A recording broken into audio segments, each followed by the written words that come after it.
Trick or treat. Trick or treat. Can I have a sandwich? I said the phrase. Give me sandwich. Thank you. Sandwich. Mission accomplished. Prepare next mission for more sandwiches.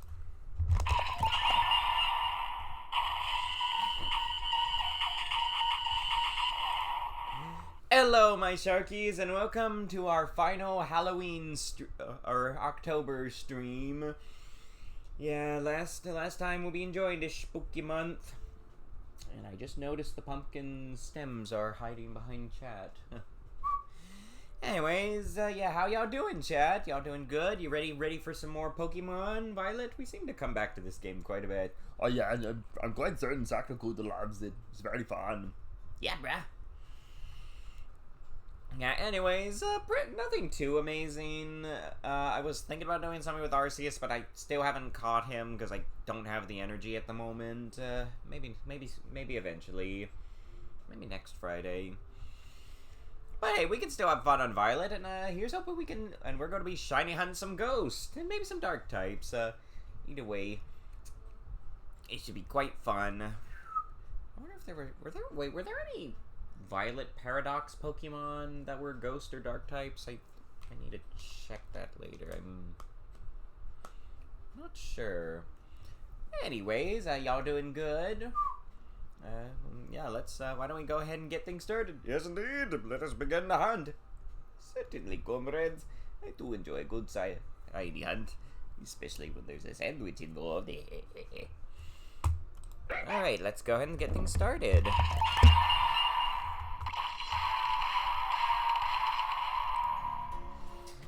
Alright, we are back in Paldea once more.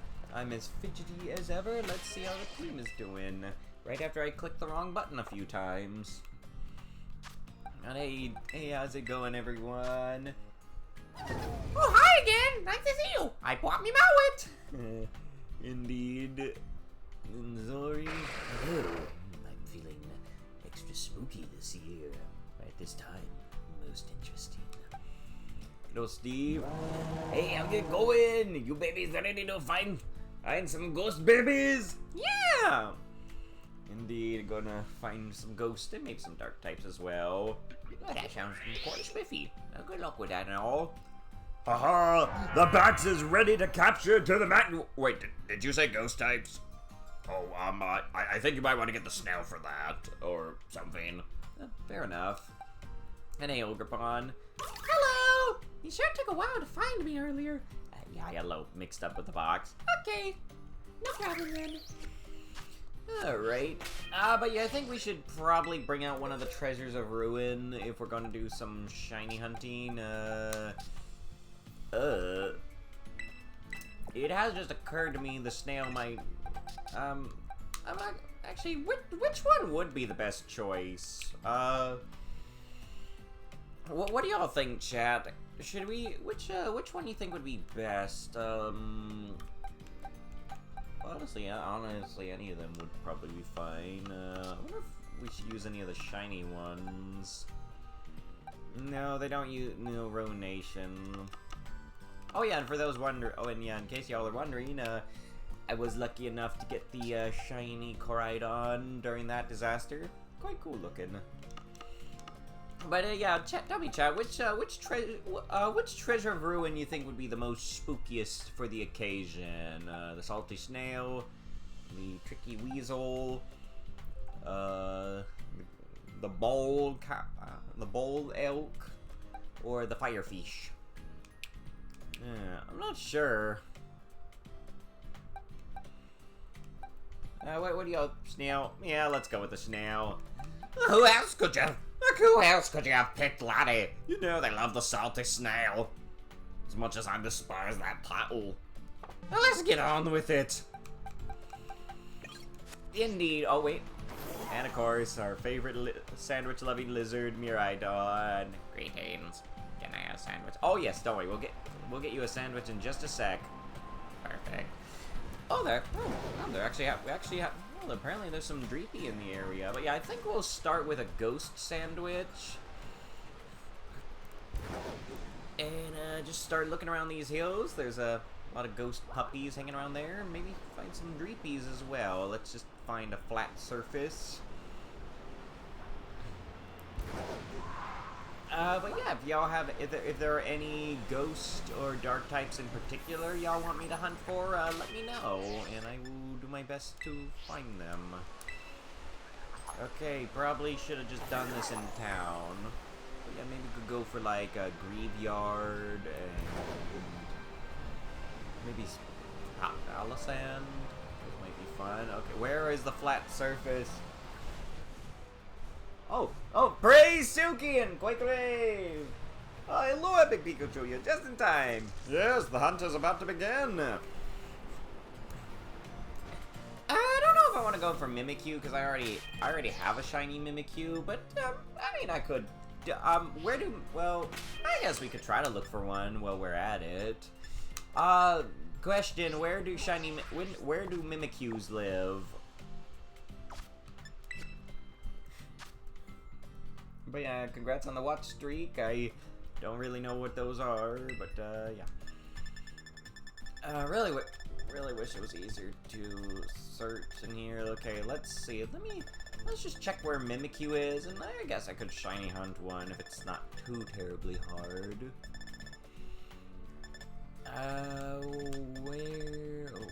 Where is the Mimikyu? Because yeah, we're gonna be looking for ghost and dark types tonight. Figured it'd be fitting before Halloween starts.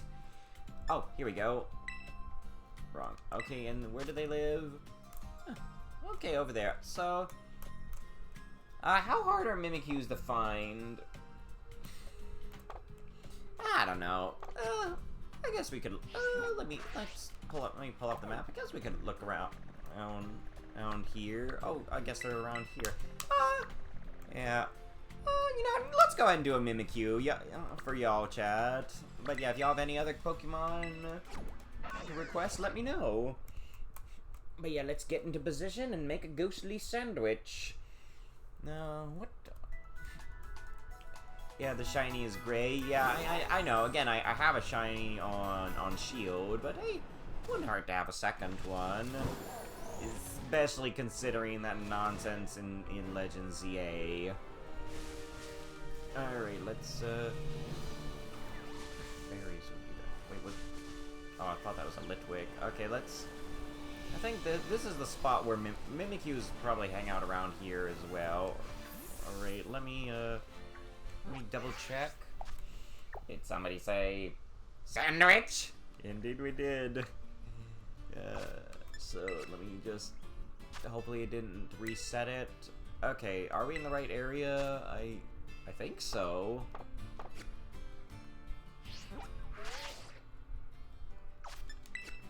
But yeah, what?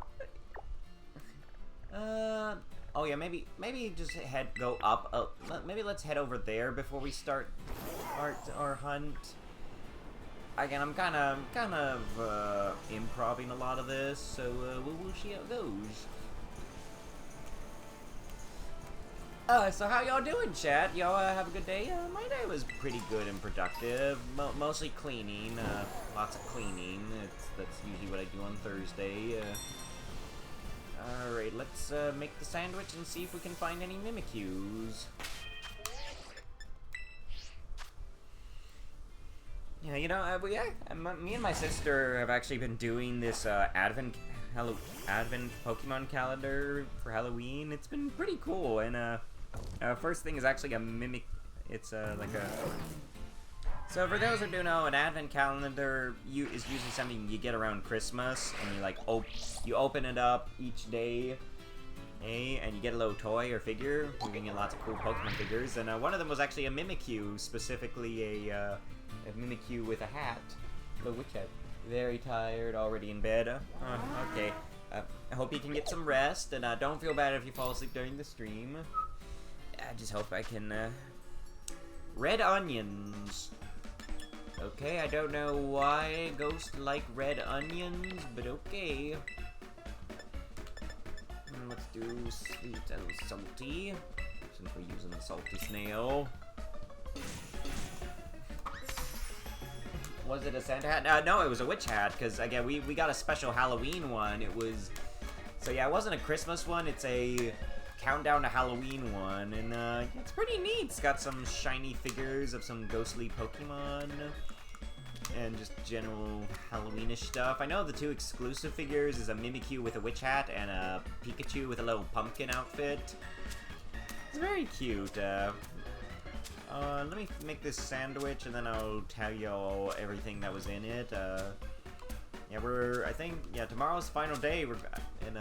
Also today, or yesterday, just noticed that we were actually a day late. And we're supposed to open up the big flap once it is Halloween, but it's fine. Where did I put my picture? So... Oh yeah, so it came out, for one thing, came with a bunch of little cardboard buildable things. You know, a little wagon, a pumpkin stand, a wheelbarrow, some pumpkins, and a little... And like a little stage. It also came with a bunch of Pokemon figures that are pretty Halloweenish. We got Pikachu in a pumpkin outfit. We got Mimikyu with a witch hat. Sandwich, get! Indeed. Yep, now let us begin the hunt. What else have we gotten so far? I got a Rotom figure, you know, for anyone who forgot that Rotom was a ghost. Oh, well, we found one Mimikyu.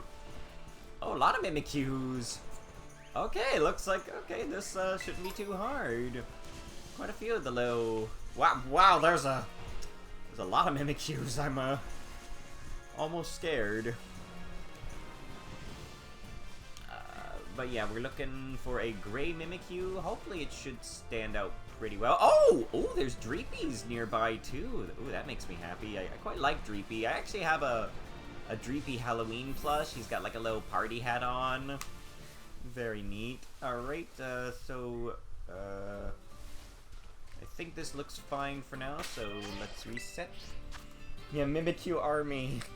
Oh, what a terrifying thought. But yeah, it also came with an Imp Dimp. You know, that one pink demon that gets really hairy from Sword and Shield. Got a Murkrow, which, very nice, so good to... Chat? Oh my gosh, I can't believe it already! We found him! Wait, is this a shiny? Wait a minute, I can't tell if this is a shiny or... Oh no, wait a minute. I think I am mistaken. I think this is just a lighting issue. Okay, oops. Well, I seem to have gotten tricked. Okay, yeah, this is not a shiny, right? It's like, it didn't sparkle, and I don't think it's a shiny. I think it's just under a tree. Okay, let me look up a picture of shiny Mimikyu just to be certain, because I think I just got pranked.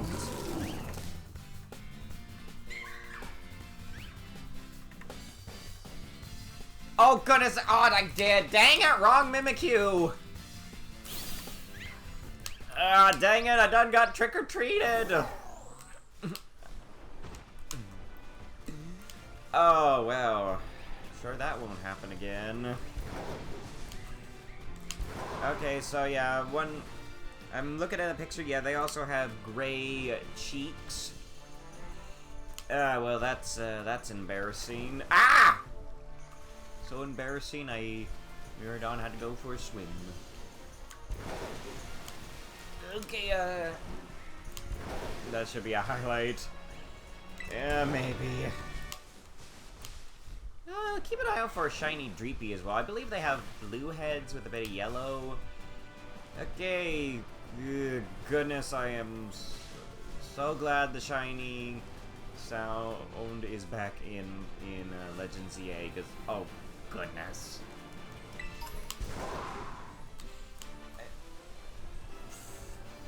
Yeah, I gotta get some wow music.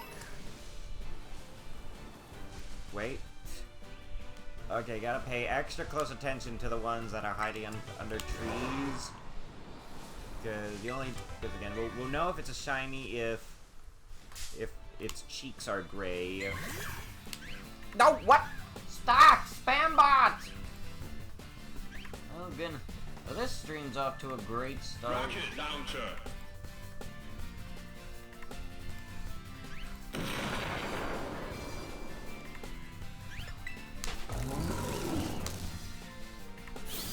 Okay. Ah! I'm starting to think this Mimikyu thing may have not been a good idea. Thank you, Epic Pikachu. Okay, so what else did we get in this advent calendar? Let's see. Well, yeah, Impidip, Murkrow. We get a Ditto Pikachu. Yeah, they include a Ditto that's pretending to be a Pikachu, so you know, with the Ditto face. So that's pretty fun.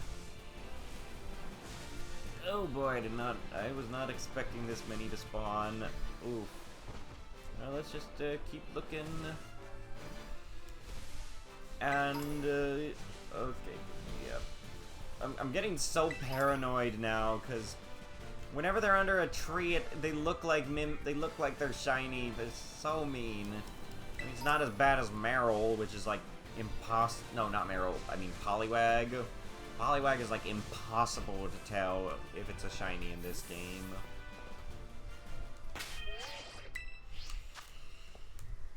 Alright, where was I? What else? Oh yeah, we got a Autumn Deerling. Yeah, they got an orange Deerling, so that's really cute. We got Shedinja, one of my favorites. That's a pretty cool. Nice, they also come with stands. And then we get two bigger figures, being a Graveyard and a Alolan Muck. I think those are going to be on the last day. That would be fun. Okay, just gotta pay attention to the cheeks.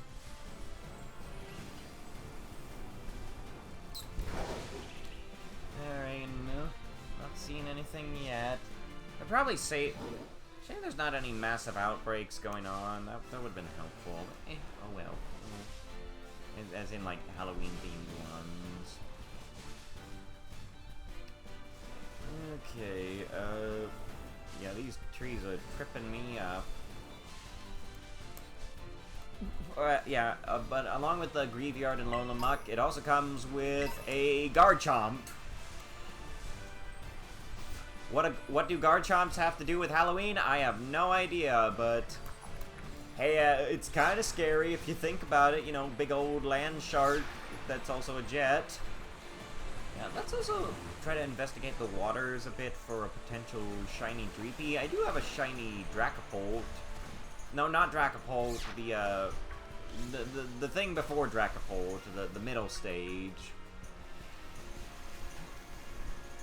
Garchomp is a Halloween Pokemon? Yeah, according to the Advent calendar.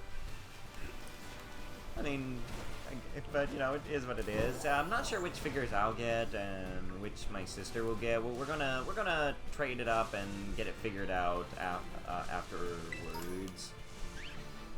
I gotta decide what the Christmas Advent calendar will be. It's a bit of a tradition I kind of started. My family gets an Advent calendar and we each take turns opening up something each day. It's very fun. All right. Goodness, yeah, the area is so big, I don't know how often I need to be doing the sandwich. Or, I mean, popping out the picnic.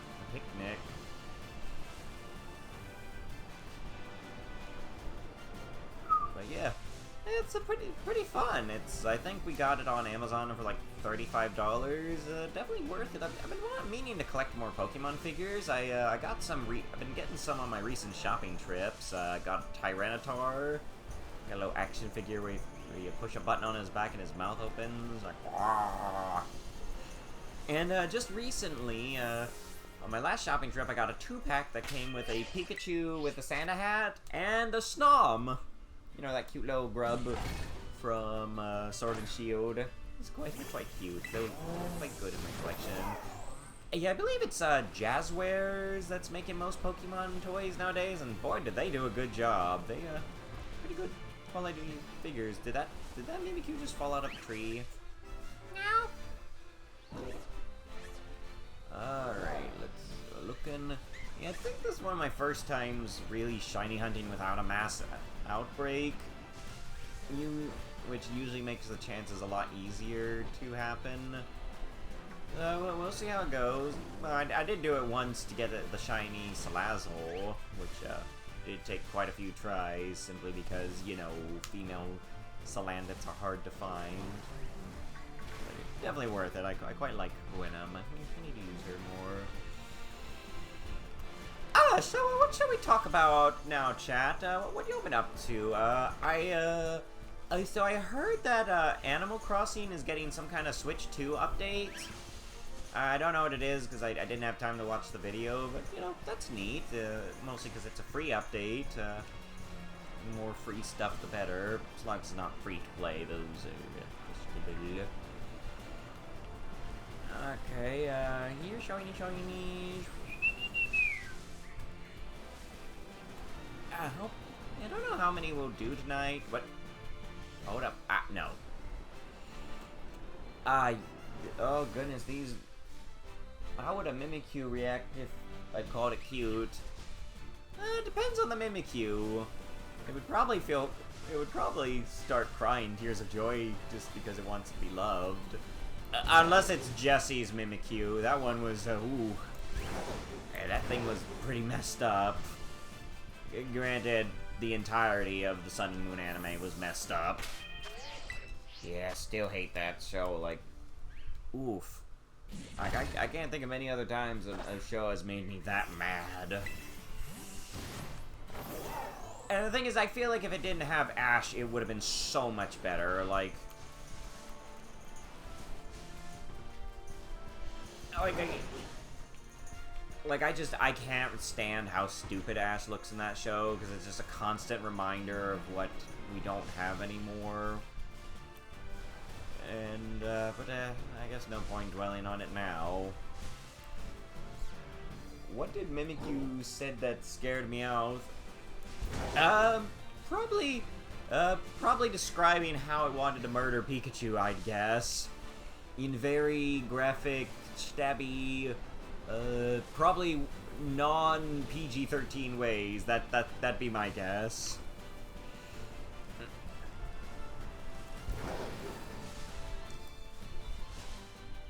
Oh yeah, they're, speaking of which, they're currently, I think, doing Diamond and Pearl on Pluto TV, so I'm very happy about that. Was just watched, I think I just saw a few episodes, the ones with, what was the name of that one character in Diamond and Pearl? You know the green-haired girl with the Chansey? Y'all know who I'm talking about? The one you meet in Eterna Forest? And I believe she had a Chansey, they actually gave her quite a neat role in the anime for like a little mini art. Cheryl. It was Cheryl, right? Shirley? Y'all know who I'm talking about, right? Yes, they actually had like a little three-parter with her in the anime, where it's quite different, quite interesting, very different from the game. Yeah, that's it. Yeah, Cheryl, or however you say that name. So yeah, in the game, she's just someone lost in the forest, and you gotta, like, help her get out. It's alright. But in the show, in the anime, she's kind of a quirky treasure hunter. And she's trying to find the Amber Castle, which, like, has a very sweet type of honey. I forget what it was called, but apparently her father was a treasure hunter, and the only treasure he never found was the, what was it, the amber honey? Some kind of honey. She had a lot of weird sayings, like apparently you shouldn't touch a man's hand if on the day a Burmy evolves into a Mothim. That was mostly just for a Brock joke. And it was quite fun, you know. The episodes are pretty enjoyable. The first one is, you know, she meets the gang and she's trying to catch a Burmy and evolve it into a Mothim. I think she had tried like 3 times before, but they all ended up being female and thus evolved into Wormadams, I believe. So yeah, the episode, and Oh, hello, flowers. It's kind of a little interesting episode. Kind of one of those episodes, sort of similar to that one episode in the original anime in the first season where they were like trying to help someone train their Paris, but they were like unbelievably weak and kept like getting one shot by literally everything. I should probably be doing the picnic more. Looking. Nope. I think eventually Team Rocket stole it, tried to train it, and I think by the end of the episode it did evolve into a Mothim, which apparently was able to start tracking the scent of where the Amber Castle was, which I probably should have mentioned before. The Amber Castle is like an anime-only location. It's essentially a castle made by Combi. Paris still gives me PTSD. Indeed, it is terrifying how relentless those things are. Oh, sure, excuse me. But yeah, next episode they start trying to figure it out, and then they run into the gym leader Gardenia, who's actually she's quite a weirdo in the anime. Kind of a bit too obsessed with grass types. I mean, it's mostly cute, but I don't know, she seemed a little too excited when James of Team Rocket was sending out his grass types. Oh goodness, these, oof. I think there's definitely worse. They thought they would be friendly like the animal. Wait, what animal are you referring to? Like, what are Paris's based off of? Like, spiders? Well, specifically, what's their lower half based off of? Because, yeah, I know the whole thing with Paris is they're supposed to be cordyceps zombies. And, you know, and I think it's heavily implied when they evolve into Parasect that the mushroom has fully taken over.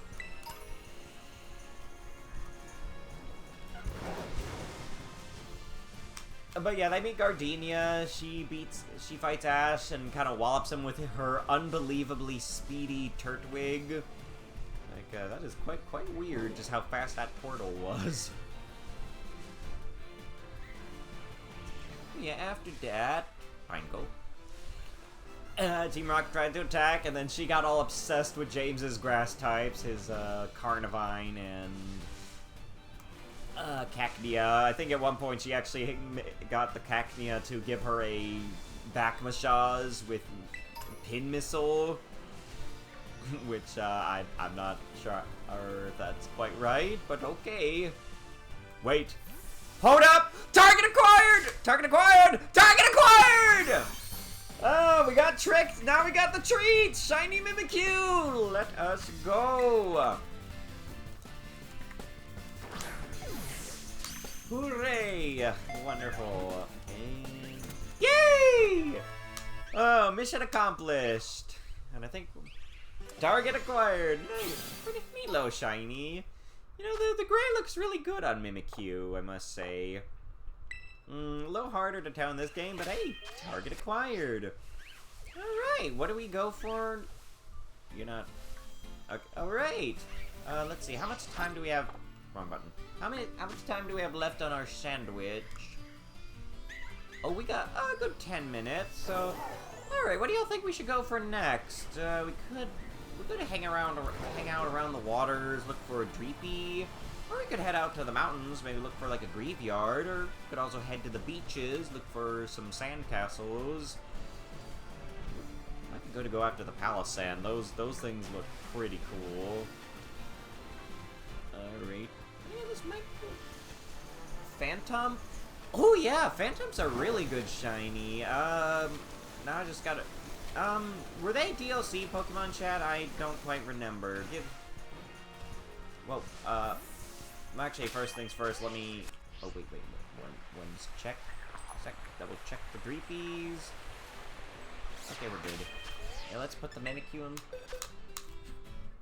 Alright, which DLC was it? Was it Kitakami or Blueberry Academy? I feel like Kitakami. Oh, for a moment I thought we were out of room. Yeah, another shiny for the collection. Alright, yeah, that could be fun. Ooh, nice attack. Alright, well, in that case, next stop, Kitakami. And I don't quite remember where Phantups tend to spawn. Probably around here where we caught the Bloodmoon Beast. I'll check in just a moment. Yeah, I do have a small amount of resentment towards Gardenia for kind of taking James's Cacnea. It's very sad. I mean, I get why it happened from a writing standpoint. Is I guess they thought it was a little redundant for James to have 2 grass types. Still quite set. Blacklist? Maybe. At least Greylist. Probably Greylist at least, you know. Might be good to have some people go bop her a bunch. Alright, here we go. Phantump. Ooh, alright. Let's see, where... Ah, just as I suspected. Yeah, Greylist sounds good. Again, reminder, the Greylist is for, like, people who aren't so much a dangerous threat or someone we need to hunt down, like on the blacklist. They're more like, maybe give them a little thrashing, like the Team Rocket trio. Ooh, could also look for, ooh, dang, there's a lot of ghosts in Kitakami, it seems. I do want to get me a, wait, am I going the right way? Wouldn't mind getting me a shiny, Duskull at some point. I remember that was one of the shinies I got back on the, Pokemon Tower Defense web game. Because it was so cool how they would do certain shinies in that game, where they would have, like, weekly shinies, and you'd get them by putting in a code, and to find the answers to the code... Oh, vacuum wave. You'd have to go to, like, other games on the website. What was it, towerdefense.com or whatever? You'd have to go to, like, other games and, like, find certain stuff, like, how many trees are on level 3, or, you know, stuff like that. Okay, did I remember to put it on the map?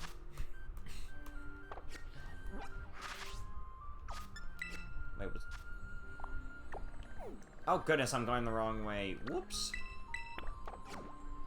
Wait, that wasn't it. Yeah, well, let's take the long way, and... Yeah, how about we take the long way and then make a fresh sandwich when we get there? Just because I'm, just on the off chance we run into any ghost on the way. Ooh, Litwick's a good shiny ghost. Have to look for that sometime. Leonian, yes. Oh boy, just wait. Just wait till we one day get to Super Robot Wars. Just those games have someone who's actually worse at directions than Leon. How bad are they? They're so bad at directions they end up in other games. So, yeah, I'll explain that more when we do get to Super Robot Wars, but there's one character who, like, has a very bad sense of direction, and they like to put him in lots of different games, mostly because the voice actor for them really loves the games. So, I don't know, I feel like you could just have the joke that they just keep ending up in different games because they just get so lost. Alright, we're in the wilds. Oh my! Huh, I didn't think the Annihilapes could show up in the wild. Okay, that's quite concerning. Alright, let's how much do we got left? Alright, aim it. Okay, so yeah, let's... Now these shinies shouldn't be too hard to spot. I believe the Phantumps and Trevenants have a pretty distinctive shiny where they'll look white with red leaves. Ooh! Wow, there's a lot of ghosties here. Oh boy, so keep an out for stuff, chat. We might find more than we're looking for. That'd be good to go for some of these shinies. Well, maybe I wonder if I should do more streams like this where y'all just request a shiny for me to look for. You know, so so weird. I remember Phantom being kind of hard to get back in X and Y. Like, I feel like Trevenant was easier to find than Phantom. Maybe it was they were like in a post-game area or something. Hopefully it won't be too hard to spot at night. Wait. Oh yeah, but there's quite a few TMs I've seen. So how's Legends EA going for you? I'm still considering stream it, you know, cause I've heard some pretty. What the? Oh, didn't know Electrics lived running. I've heard some pretty bad stuff about the story. Something about loan sharks being good guys. So I don't know. Might be better for me to just stream it so I can experience it with y'all. But I don't know. What do y'all think? Oh wow, I don't know where we're gonna set up a picnic. There are just so many ghosties all around. Yeah, yeah, it does look like there's a bit of Yakuza. And mushroom squid. Fish. What else? Oh yeah, back to the whole thing with, yeah. So yeah, after they met with Gardenia and they pointed them in the right direction. Oh yeah, another silly thing that happened in the episode is, she was offering to trade, yeah, I think I might stream it. Might be worth doing, you know. I know people tend to like Pokemon games, so, hey, it might be worth doing. And, you know, I'd probably be fine with not playing it every week. I'm still very content with Super Robot Wars Y. And hopefully I'll also get Metroid Prime 4. It'll be all over that game. I've been waiting a good decade or two for that.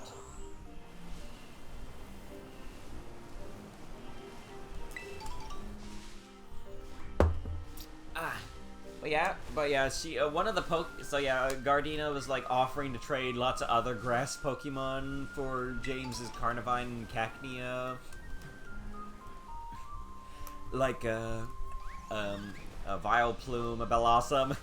The one that got James's attention is she mentioned Victory Bell. And apparently, it got James reminiscing about getting a Victory Bell scalp massage. You know, remembering all the times it tried to eat him. Yeah. I kind of wish Gardena would have at least traded James a Pokemon instead of just sort of gaslighting him into giving up Cacnea. I mean, glad Cacnea learned Drain Punch, but I don't know, that don't quite sit right with me. Maybe if I ever get to do a story, maybe I could gaslight her into trading back the Cacnea, you know, maybe find her a grass type to give instead. If we were to try to sucker Gardena out of James's Cacnea, what would be a good grass Pokemon to give her? Like, what's something you think would make her willing to part with a drain punching Cacnea? And any suggestions, chat? What do you think of that? But yeah, the next episode got really interesting, where they actually made it to the Amber Castle. Yeah, Amber is I think it's like made of honey, or it's essentially a cave. It's a castle inside a cave that's made by comb bees. And before they even got to it, they had to get past the comb bee wall. Y'all know the Pokemon comb bee, you know, the little honeycomb bees. Yeah, they can stick together and form a wall. Yeah, the pepper. Oh yeah, that might work. Do you think she'd feel conflicted over a fire grass type?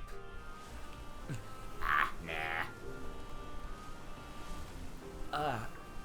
But yeah, where are them? Wait, did the sandwich run out? Nope, we still got time.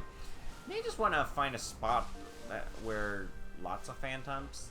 So I'm still not used to shiny hunting without an outbreak. So you know, but hey, we got the Mimikyu at least. So many ghosties. Ah! It would help with ice types, indeed, so... granted, who even has ice types by that time in the game? Well, Dawn apparently, because...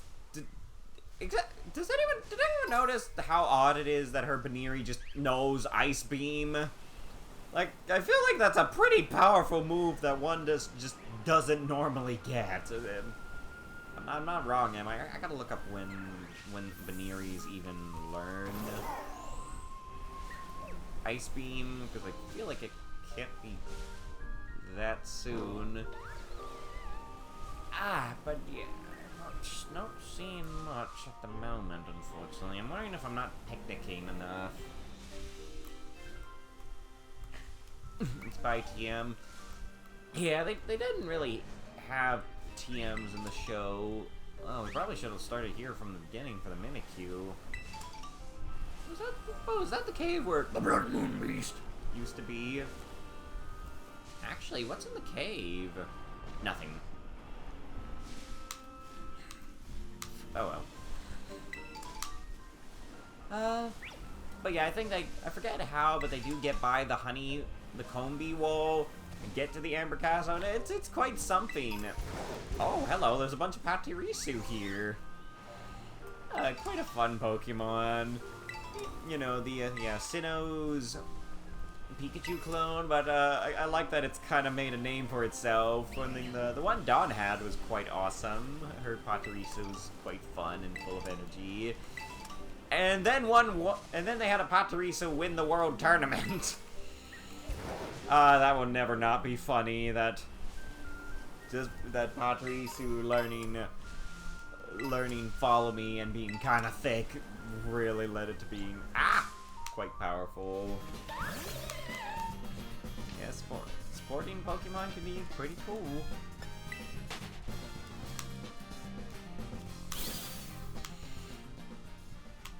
Anyways, what next? But yeah, eventually they get into the temple and they find the queen of all the Combis, Vespiquen. Great. An OP squirrel. Indeed. I forget how the rest of the episode goes. I think it was like Team Rocket trying to steal all the honey. They beat him, and then I think earn Vespiquen's trust. And I'm pretty sure Team Rocket spent the rest of the episode, because they got the honey stuck on them, all the bug Pokemon were chasing them. But yeah, definitely a fun bit of episodes. Did they really... Oh, wait, these don't look like ghosts. Did our sandwich run out? It did. Alright, well, let's find a spot and make another ghost sandwich. Yeah, how about after we make this sandwich, we go for some kind of dark type next. That sound good to y'all, chat?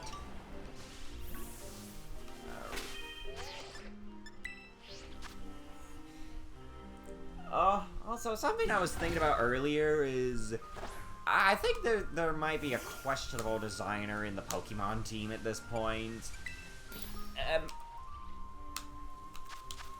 Mainly, whoever keeps greenlighting stuff like the Dunsparce and Mega Starmie. Because I'm getting a little confused by them, because they're very lazy designs. Like, let's be honest, they are not that good designs. They are incredibly... And yet they somehow strike this very odd balance of being both very frustrating, but also so hilarious that it actually works. Yeah, they're meme Pokemon, and yeah, I don't know how to feel about them making Pokemon that are literally just memes. Again, like, my most hated Pokemon design is Gigantamax Meowth, because I'm so furious we were cheated out of a giant robot Meowth. Come on, wouldn't it be fun if there was a game where you could, like, use Team Rocket mechs? The Dunsparce isn't as bad. I think it's funny. It's not so much a meme, it's just funny in general. Especially the fact that there's a rarer version that's even longer.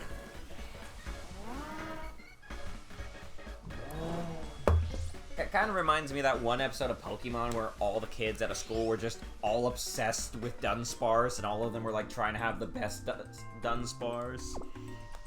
Starmie is funny. No, Starmie is Patrick.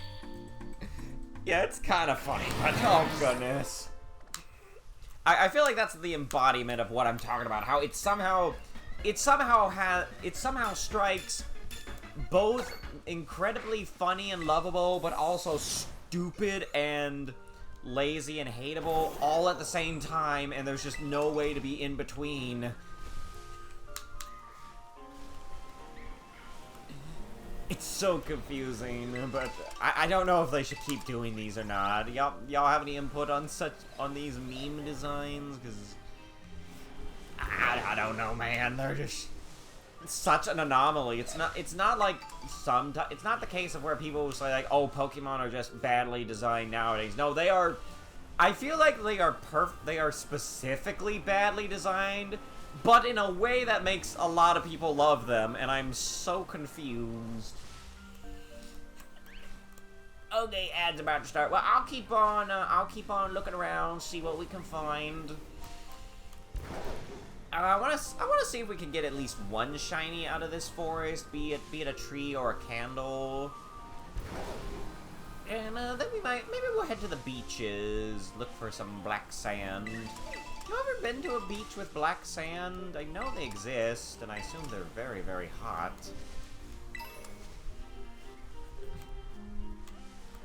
But yeah, after these messages, we'll be right back. And for those watching the YouTube replay, I will probably just leave this going so y'all can miss it. Y'all can see it's in Hawaii. Oh, okay, so y'all can potentially see any shiny. So see y'all later. I'm gonna mute myself so I can use my buttons.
Alright, and we are back. And I think I might have found a decent spot for looking for shinies.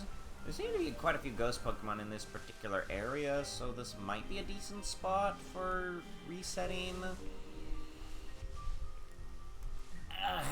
Oh, by the way, something I might want to talk to you about for those playing ZA. Bad news, autosave is forced now.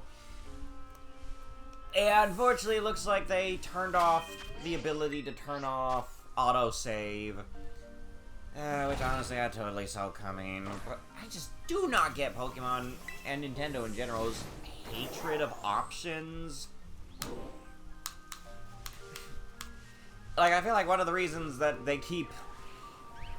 Like, one of the reasons so many people got drawn to Power World is because you're allowed to do just about anything you want. Even if it's very ethically disturbing.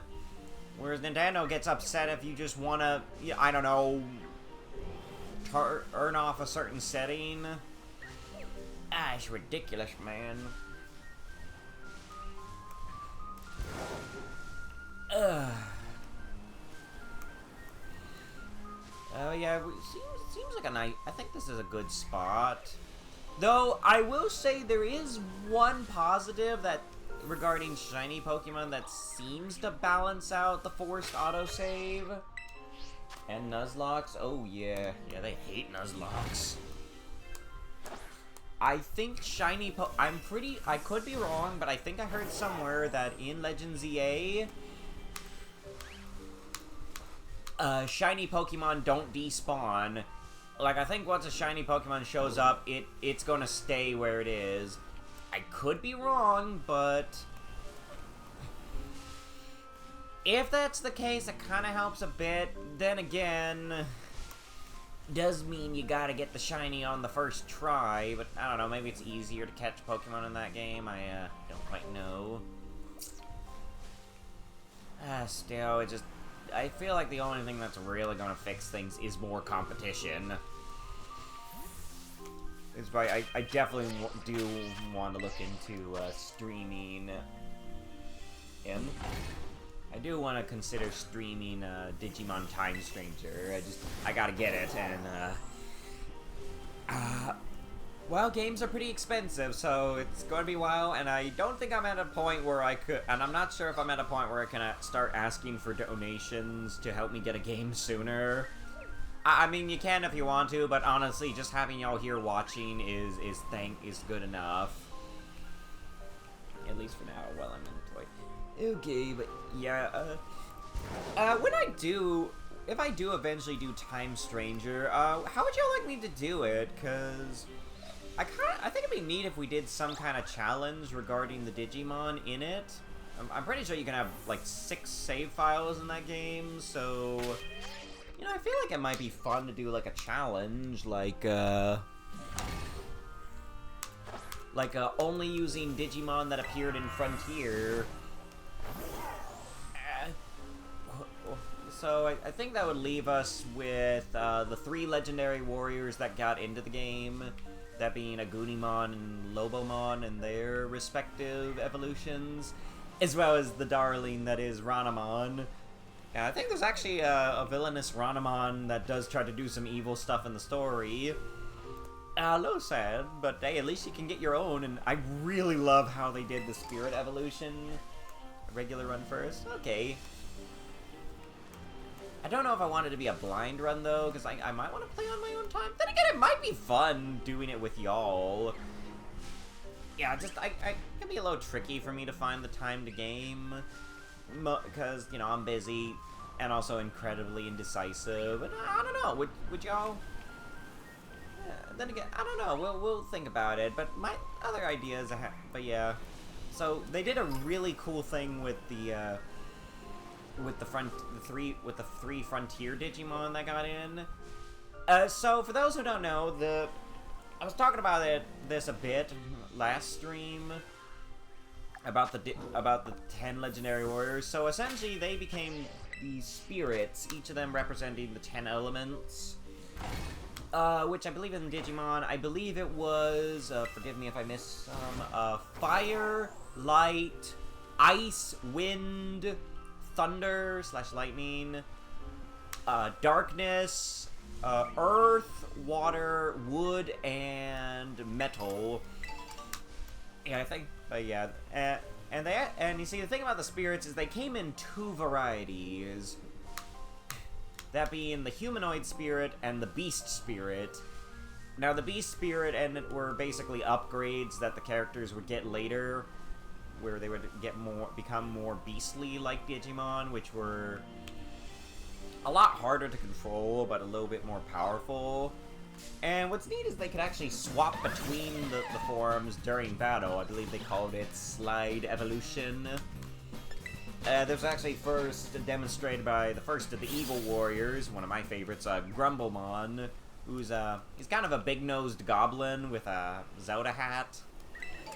I quite love him, definitely one of my favorite. Probably my 3rd favorite Digimon overall, right behind Dracomon, who's like Agumon, but if he was a dragon, and one of Veemon's forms. I haven't quite decided what my favorite Veemon is. It's probably either base Veemon or Flamedramon, because I have some, maybe even Raydramon. Raydramon was really cool, because it kind of looked like one of the 3 legendary beasts from Pokemon. I hope Raydramon's in one of the games, that'd be awesome. Goodness, I don't know. We're not having too much luck with the shinies, but keep searching. What about the Wind Beast? Oh yeah, for some reason the Wind Beast had no problems. Granted, I feel like the Wind one is kind of a cop-out. It's, so... The Legendary War of Wind is probably my least favorite, cause... So, thing about Digimon, some of the evolutions look a lot like humans. And I don't mean like how recent starters are a lot more humanoid. No, I mean Digimon can turn into straight up humanoids. With, like, skin and bodies and... Yeah.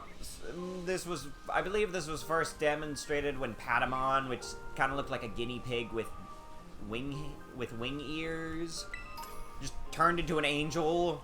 That being Angemon, who's kind of just a dude. He's just an angel dude with a stick. But, you know, okay. I mean, fair enough. You know, angels are kind of fantasy creatures. And then they did it again, but female. Specifically when in the original show, when the sort of extra member, the main character's little sister, Kari, quite awesome character, quite like her. She ended up joining with her own Digimon, Gatomon, who's, you know, a cat. Gatomon's pretty awesome, I quite like her. Until she evolves into Angewomon, which is a very, very humanoid female angel with a questionable outfit. Yeah, it's, Digimon gets quite weird. Like, very weird. Is the sandwich still active? Okay, good. Okay, it's at least daytime, so maybe that will at least increase our chances of finding a phantom.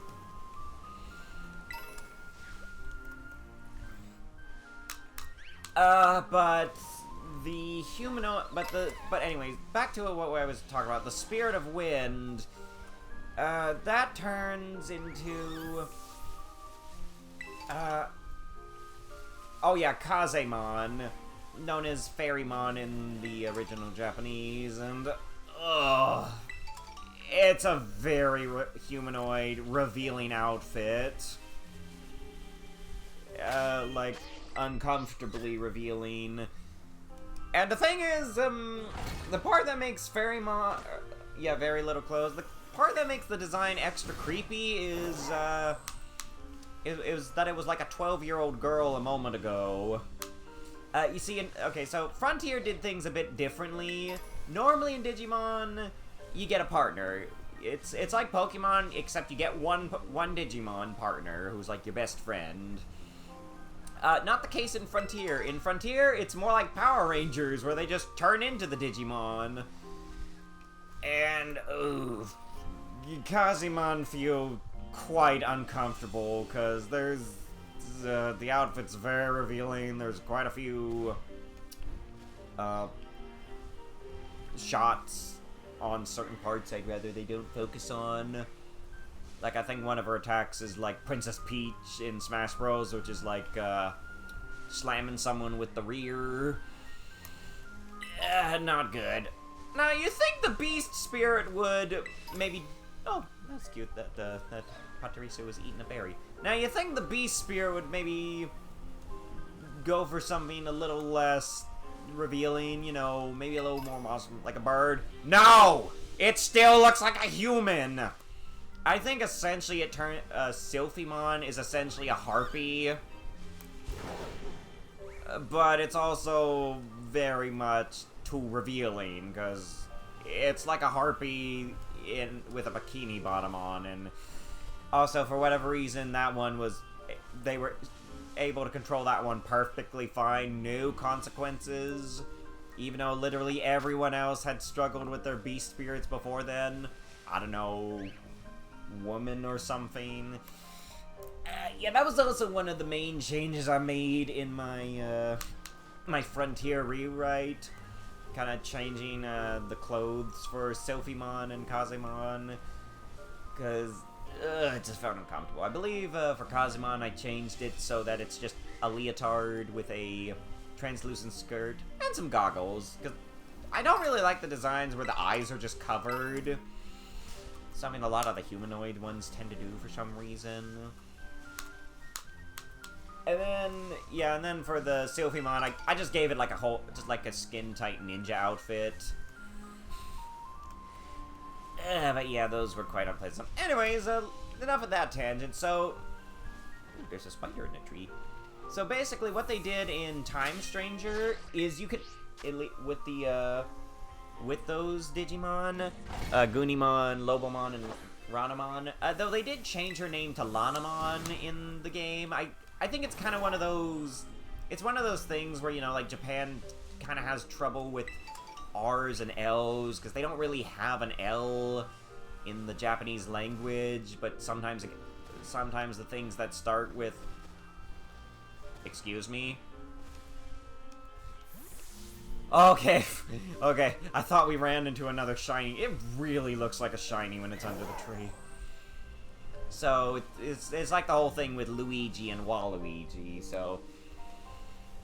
Another quick tangent. In Japan, Luigi is known as Ruigi, which actually makes Waluigi sort of a pun, because in the Japanese version, Waluigi is referred to as Waruigi.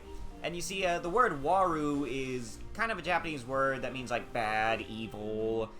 You know, so hence Waluigi, but because they changed it to L's when it got localized, now Waluigi just looks stupid.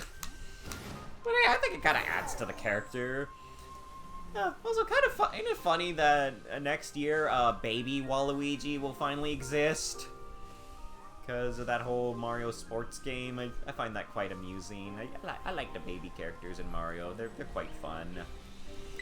And adorable. Oh, where was I? Okay, but yeah, back to the tangent about the spirits. So the Frontier Digimon can actually slide evolution mid-battle. So yeah, like, essentially one of its so yeah, you can either slide evolution outside of battle to get it into your preferred form, or you can do it mid-battle, and I think they'll, like, immediately use their Beast Spirit attack, and that is so cool! Because, you know, the slide evolutions were used quite smartly at times, where it really acted more like a mode change rather than just straight up power up, you know. I think this was most effectively used by the villain Grumblemon, who would, like, switch to Gigasmon for more strength, and then switch back to Grumblemon to, like, be a little trickier and sneaky.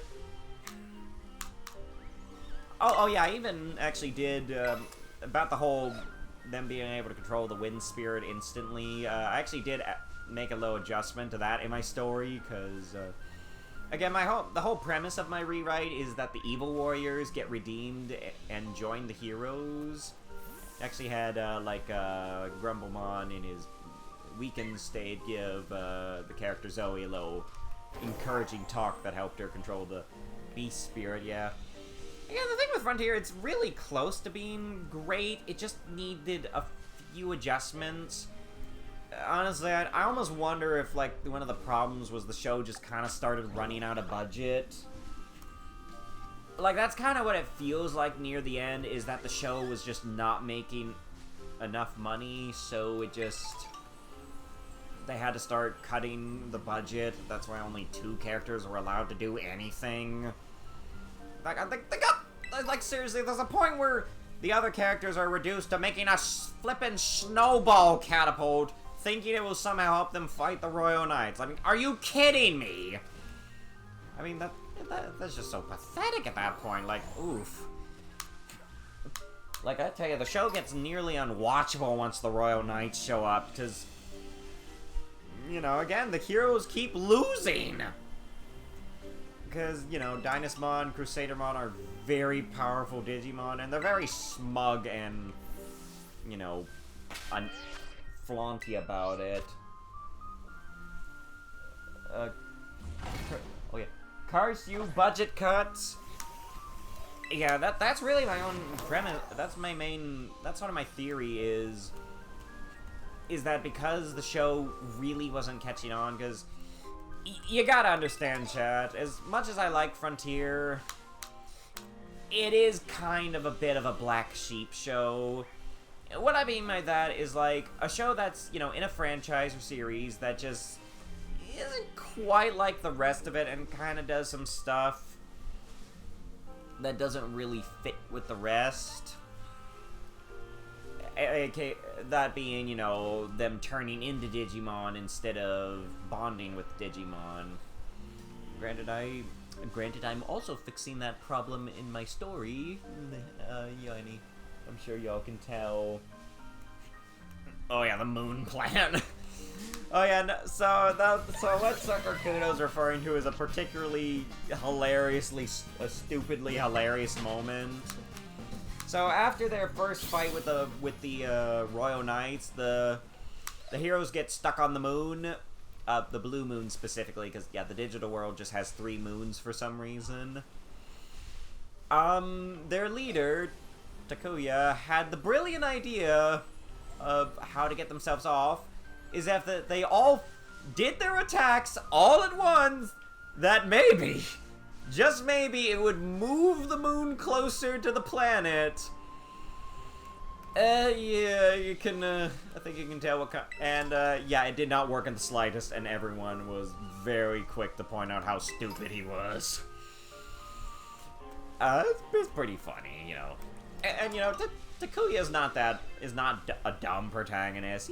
He's a pretty typical protagonist, you know, a lot of heart, not so much thought, but he's a good character. He's probably one of my favorite of the Digimon protags, up there with Mikey from Fusion. A lot of people don't like Mikey because he's a little too perfect and flawless.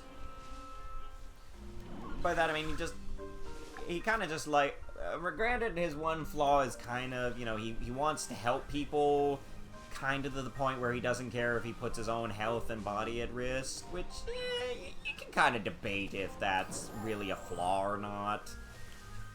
Hey, but I liked him. He was cool. Fusion or Cross Wars is so underrated. I love that Digimon show. It was the first Digimon show I was like able to properly watch. You forgot JP's... Oh yeah, one of the other Frontier kids, JP, he was the warrior. He got the lightning ones. His forms were Beetlemon, a beetle-like Digimon, and Metal Kabuterimon, which was a beetle tank. Like a beetle-shaped tank. I forget the exact details, but his plan, I think, involved just shooting Takuya out of the cannon in his head. Did not work. Yeah, I think in case y'all are wondering, the way they got off the moon is they found they happened to find some Starmon who just had a rocket for them. Yeah. But yeah, dang, sorry we're not having much luck with the shinies. We might need to give up on the Phantom at this rate, because, yeah, we're really not. It could be that because there's so many other ghost types around here that it's just kind of, skewering the odds. But hey, we got Mimikyu at least. What was I talking about? But yeah, Fusion is great. The main issue with Fusion is, well, okay, so you see, Digimon kind of has a leveling system with their evolutions. So yeah, I believe it goes, you know, baby Digimon to in-training Digimon, to rookie stage. Rookie is like the pretty basic stage when they're like able to fight and aren't just adorable blobs. And then they become champion. That's like their first major evolution, where, you know, stuff like Agumon becomes Greymon, a big old dinosaur, or... Still laughing at the moment, yeah. Pretty silly. I think I referenced it in my story. And then later Digimon get the ability to become Ultimate, which is like the second highest level. And, oh, wait a minute. Just double checking. Okay, we're fine. I could have sworn Phantoms were a bit more green.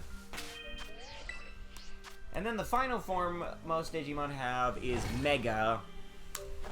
And, you know, again, that's kind of how the power scaling mainly goes. Rookie, Champion, Ultimate, and then Mega. And granted, there are certain Digimon that go beyond Mega, but they're kind of their own thing and not frequent enough to be labeled, I guess. Okay, I think we at least found a good spot for Phantoms, so let's just hang out around here for a bit. Here's the thing about Fusion, or Gregory and Data Squad. Yeah, I don't know as much about Data Squad. I think they had like an extra thing called Burst Mode, where I think they got like a palette swap and other features. I don't know much about those, but it's like but best way to explain Digi-Evolution, it was Mega Evolution before Pokemon did it. So, here's the thing about that whole power... Wait a minute. I see it, chat! Oh, but I can't get it to it. Come on. Yes, we found it! We found one! Oh, he looks so good! Oh, I mean, she looks so good. Hooray! Oh, hope is not lost. Huzzah!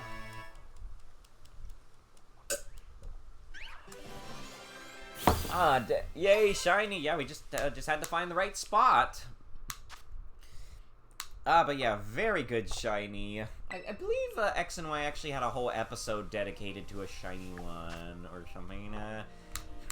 All right, since the sandwich is about to run out, let's just keep searching in this spot, and then let's go after a dark type. Preferably a particularly spooky dark type, if y'all don't mind. So yeah, you know that whole power scaling thing in Digimon I just explained? Yeah, Fusion completely ignores it. So you kind of got a lot of moments of the heroes beating big Mega Digimon that they really should not be able to. Like, I think by, like, the second or third episode, they're already fighting an Ultimate Digimon, Orochimon. Oh, wait, I'm pretty sure Orochimon might be in, the new game. Ooh, I have to get one of those.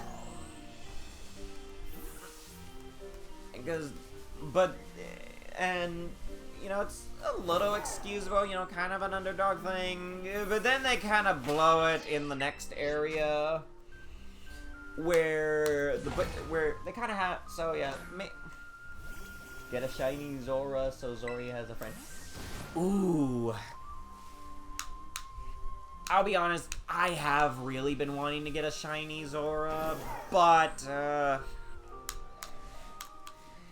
I don't know if we can, because, if I recall, the way Zoras in Zoroark's work is they disguise themselves as other Pokemon, so I don't know if we can actually shiny hunt them. It's a great suggestion, but I simply don't know if it's possible. I might need to save that for another stream after I've researched a bit, if it's possible. Okay, let's squeeze in one reset. Different dark types. Again, it's a good suggestion, Epic Pikachu. I don't know if it's possible. It's because of how Zora's work. But you know, thanks to the suggestion, we'll find something else. But it might be possible, but I'm not entirely sure. Plus, I feel like that's the only way I'm gonna feel comfortable with having another Zoroark is having a shiny one.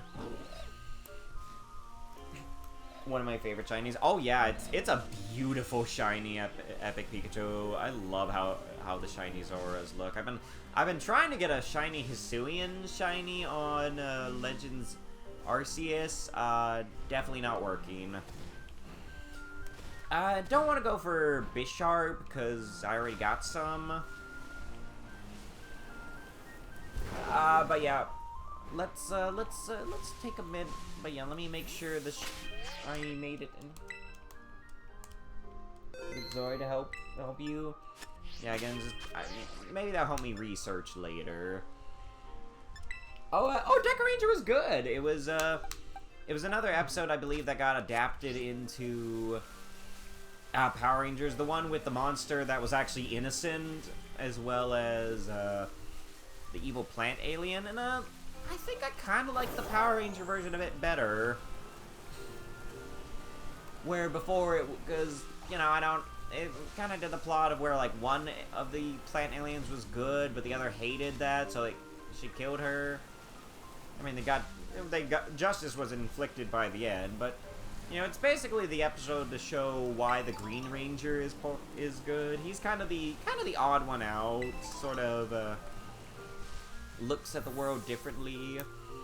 But yeah, it's like one of the only times the show ever had a monster get. Hey Zori, how do we get a shiny Zora? Let me see. I'm not entirely sure I can answer that. For you see, I'm a Hisuian Zoroark, and though I will say, if you wish to get a shinies, I believe if you wish to find a shiny of my species, you'd probably want to do some breeding, or perhaps look in the past. That is my best guess. Maybe consult the Pokédex. Alright, let's have a look at the Pokédex, just to see if it has any use for it. Ooh, Lurantis! I actually did finally buy that Lurantis plush. I'm looking forward to getting that. Now I just gotta remember when Zoroark got added. But yeah, only time I think there was ever an innocent. What DLC was Zora in? Or was it in the base game? Really annoying trying to figure this out. Wait, why is that one... Oh, yeah, whatever. Oh yeah, here we go. Okay, so let me see.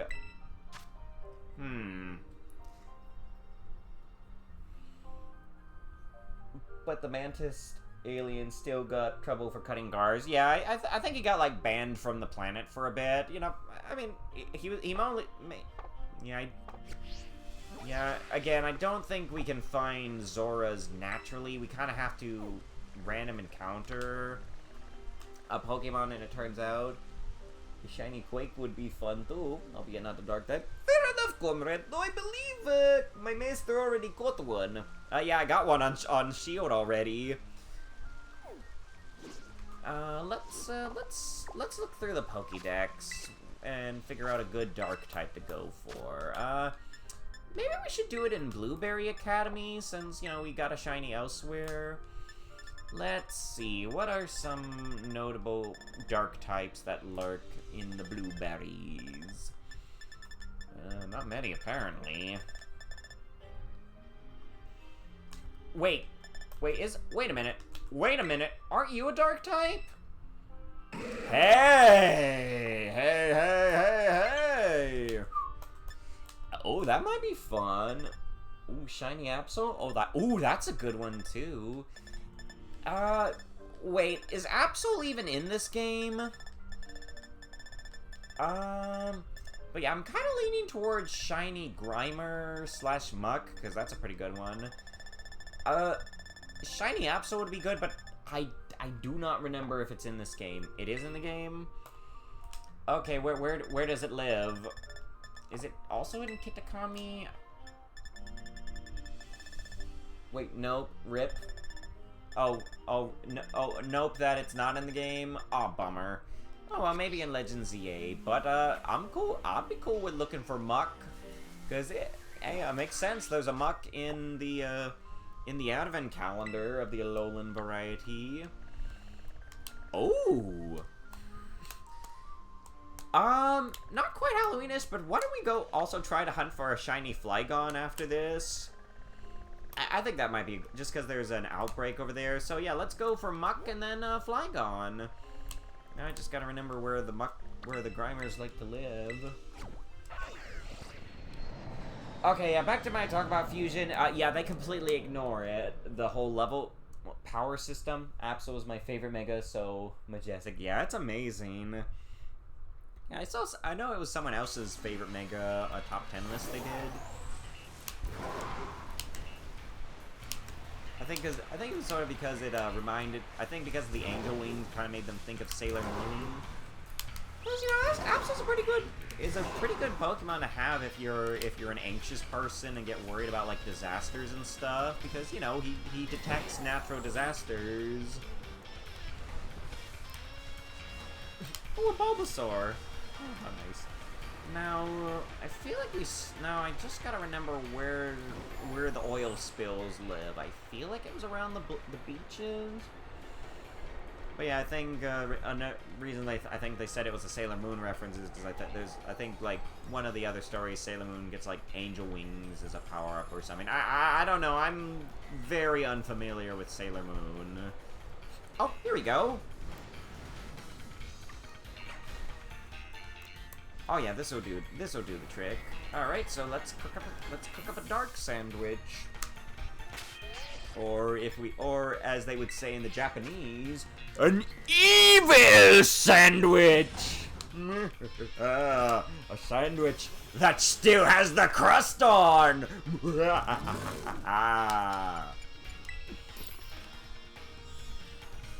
So yeah, the whole premise the setting in Digimon Fusion is they're essentially trying to take back the digital world from an army of evil Digimon, the Bagra army, and so each zone they went to, they would essentially, you know, have to fight that area's commander that was like trying to take over or whatever. We need smoked fillets. I hope we have those. So, Mermaid Man, evil.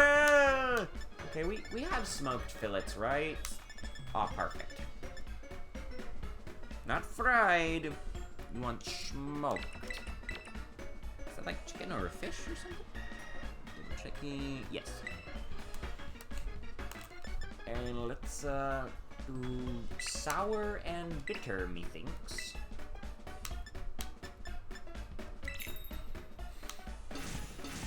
I like the Pink Ranger and Deck Ranger more than the SPB. Yeah, she seems fun. Yeah, not much I can say about Sid from SPD. She's like the rich girl, but also nice. I do like how they did her story with Rick, the Power Ranger version of Murphy. I mean, the pink one in Deck Ranger seems fun. She really loves baths. I think she even has like a phone of a communicator made of ducks in her bathtub. Also, I'm not sure how to feel about the trope of characters that like bathing in bubble baths a lot, just cause, you know, Lumin, yeah, fair enough. Like, I don't know how to feel about it, cause at my age, it's hard to not think of those type of traits, just the writer's excuse to show a bit more skin of the characters. I know one anime I was watching recently, it kind of got a bit out of hand where a character liked bathing in baths so much. There was a point where she was doing it in a meeting room. Like, having, like, serious conversation with, like, the big bad. And is just having a bath. Like, actually brought a bathtub to the meeting room. It's pretty silly. I mean, yeah, baths are fun. I haven't had a bath in a while, because, mostly because my shower doesn't have room for baths. Oh, good. Yeah, I do enjoy a nice bath, like, especially hot tubs. Alright, this one should be pretty easy. We are looking for purple sludge. Ooh! Oh, we also attracted some Inkays. That's pretty good. So this might be a little tricky because of based on how that muck looks. I think basically we just need to look for one that's not green, and I think we'll be fine. I really like Alolan mucks. I've raised up 2 pretty good ones. I believe the first one I called Maui because I caught him right before we went to see Moana in theaters. And the other one, I think I named him Sludge. He was more of a competitive muck. I think had like gluttony, so he healed sooner with berries, and I also had like I believe, what was I saying? Oh yeah, Shadow Sneak. But yeah, these shouldn't be too hard. We just gotta look. So keep an eye out, Chad. We are looking for a muck or Grimer that is not green, but instead purple. Right, and I think we're in a good spot. Oh yeah, also keep an eye out for the Inkays. What color? What is? I need to look up what a shiny Inkay looks like. Yeah, the Mega Squid. Indeed. Might be cool. Maybe send. Granted, I heard Mega Malamar is not that good, but I could be wrong. Okay, so the point I keep trying to get across, the second commander they fight in a fusion is Neptunemon. And in case you couldn't tell by the name, Neptunemon is a pretty big deal, as in he is a Mega Digimon, as in fully evolved, as well as part of the Olympus 12, which, you know, is a bunch of Digimon based off the Greek gods. So it's quite a bit of chicanery to be having our heroes take on a Digimon that powerful so early on. And then we have the trope where the anime protagonist is allowed to have both parents because they need it as a cheap plot device for the 2000 something Mega Shiny Dragonite. Yeah, I want one of those. Excuse me, where the protagonist isn't allowed to have both parents. Yeah. Now that I think about it, the fact that a lot of modern Disney is kind of hates the idea of family in general, specifically the nuclear family of, just a father, a son, and a daughter, and a wife. Ooh, yeah, that's kind of creepy. It's a bit of a low, I don't know if I want to say a low-hanging fruit, but, they do it to create tension, or create drama, at least in the case of where, they kill them off on screen. Or you could get Mega Shiny Dragonite, I do want to get a Mega Shiny Dragonite. I might try to do it in the game. Maybe one of my streams might actually be looking for a shiny Dratini.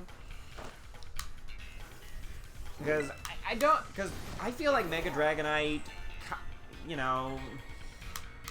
not the most interesting design. It feels a little lacking, but if it's shiny, it's blue. And I feel like that completely fixes the design, like, yeah, it is so good. Look, I mean, a green one would have looked okay, but I feel like a blue Mega Dragonite just perfects the design. I feel like it just completes the, the Dragonair homage and just fixes everything, because I don't know what it is about a lot of Megas, but I feel like a lot of them are just not enough, or they have like one thing, like one little design detail that kind of throws everything off. Like, I don't know if y'all saw, but Skarmory got a shiny, and it looks good, other than its toenails. Yeah, like, Mega Skarmory has really long claws. Like, uncomfortably long. Like, it looks like it should be carrying a watermelon long. So, you know, that's what video I was watching some people, like, play through ZA, and that was, like, their point, is that all the newer Megas, like, they're mostly good, but there's also, like, one thing that's not quite correct. But yeah, I wish they would color swap more, you know, it's simple, but it's effective, you know, like the Mega Skarmory, it's also golden, which I think looks great. It's just maybe the toenail, just the overlong talons might be a bit much. What do y'all think of Mega Victreebel? It's definitely weird that it's a pitcher plant that's essentially inflated itself with venom, poison, and it's just plumping around with its little leaves flapping like wings. I mean, it's great. I think it's kind of fun. Might have looked better if it had like a little bitty teeth poking out. I also don't know how to feel about the fact that it's essentially choking itself to prevent the poison from spewing out over her. At very least, I'm glad I got that promo video, because yeah, Fat Planned. I really think they need to do stuff like that more. That's why I loved stuff like the Mystery Dungeon games and certain anime episodes. They gave you more reasons to care about the Pokemon, you know, gave them more where he's like, could you imagine if there was an episode just about people just gushing over the Dunsparce? The protag, I need to find my missing parents / Big Bad, I need to save my child, trope has been extremely beaten to death, very tired of it. Yeah, fair enough. It looks like it's trying to self-delete. Yeah, that's, I feel a little uncomfortable. Okay, this is definitely one of the nicer shinies. I feel like I'm glad I don't have to hurt my eyes looking at all of them, because again, we're looking for a pile of slime that's completely purple with no green on it whatsoever. It's fun just seeing the Mucks move around. I already loved Muck, because it reminds me of the Smooge.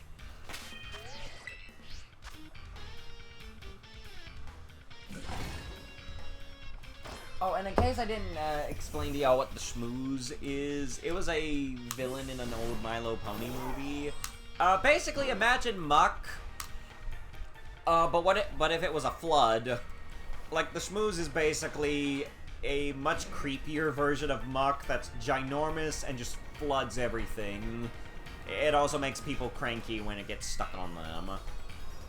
Granted, I don't know if that's just its ability, or if it's just, you know, I can't imagine most people would feel too friendly if they got purple slime stuck on them. How would you redesign it? Redesign what? The victory, though?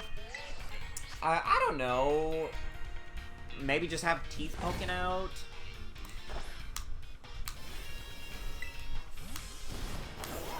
I don't know. I haven't really thought too much. Yeah, I really should check the Inkays. We're getting lots of Pokemon, but we're not having much luck. Well, shinies will be shiny, I do suppose. How much time we got? Oh yeah, we got plenty of time. Yeah, the main tricky bit is not getting distracted by any of the Mucks. I can't wait to have a Muck figure on Halloween. I just love them so much. And trying to not look self-relieved. Yeah, I don't know, maybe have the vine around something that's not its neck. Maybe just, I don't know, maybe make the vine split into two big tentacles. That might be it better.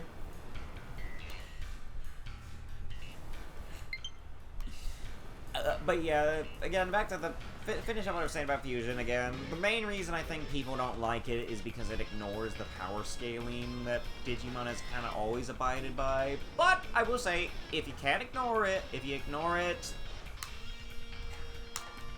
I think the show is a lot better. It's just, as long as you just have it in your mind that the power scale system isn't a thing, you'll be fine. Plus, the Digimon turned into Megazords in that show. Yeah, the reason they called it fusion is the characters would sort of fuse into bigger Digimon. And the main one, Shoutmon, he kind of just looked more like a ho. Hello there! We found it, chat! We found the Rainbow Schmooze! Come here, you! Oh, she looks so cool. Nice way to throw. Uh-oh. Oh, is that gonna hurt? Oh, nice. You know, I miss when Gunk Shot was just throwing a trash can. Like, I feel like there was one at one point. Excuse me? Huh? Wait, no! No! No! No! Why does it learn Memento? Oh no! That is awful! Son of a Grinch! Ugh! Okay, that's... Ugh!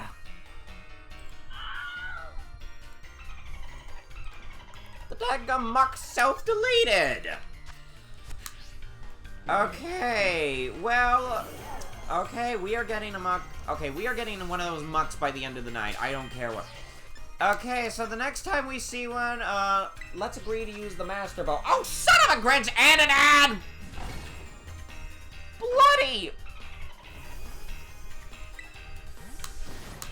That was entirely rude. Oh, I hate that. Why is Memento a move? That is the stupidest move ever! Killing a Pokemon for a meager stat group? That is stupid! Okay, well, I'll see y'all after these ads. Ah! I am not making that a highlight. That is too frustrating. Next time we see that muck, I am Master Ball! Only that no good mother! But yeah, after these messages, we'll be right back. Hopefully with a muck that's not so rude. Ah!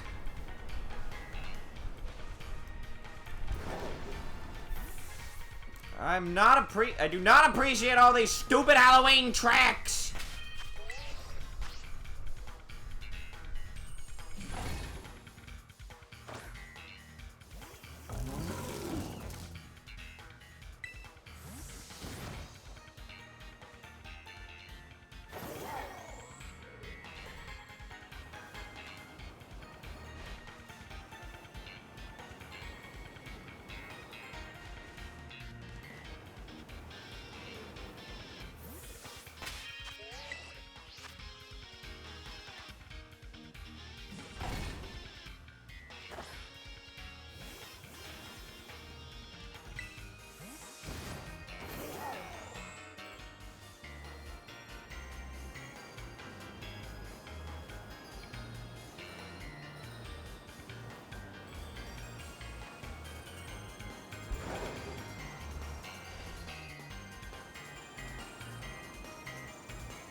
Alright, we're back, and there's still no mother mucks yet.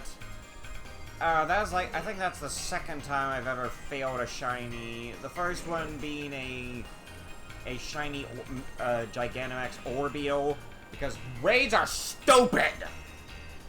Yeah, I hate that Pokemon Go mechanic of that you could beat the big Pokemon and fail because F you used the wrong Pokeball.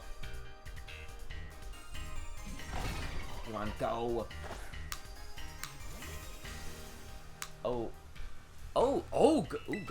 Good idea. Oh, that's a great idea, Epic Pikachu. Get a taunt. Yeah, let me do. I think I should do that real quick, just because. I mean, it might look nice in a Master Ball. I don't know. What do y'all think? Should we bring someone with taunt or just go for the Master Ball? I got 2 Master Balls.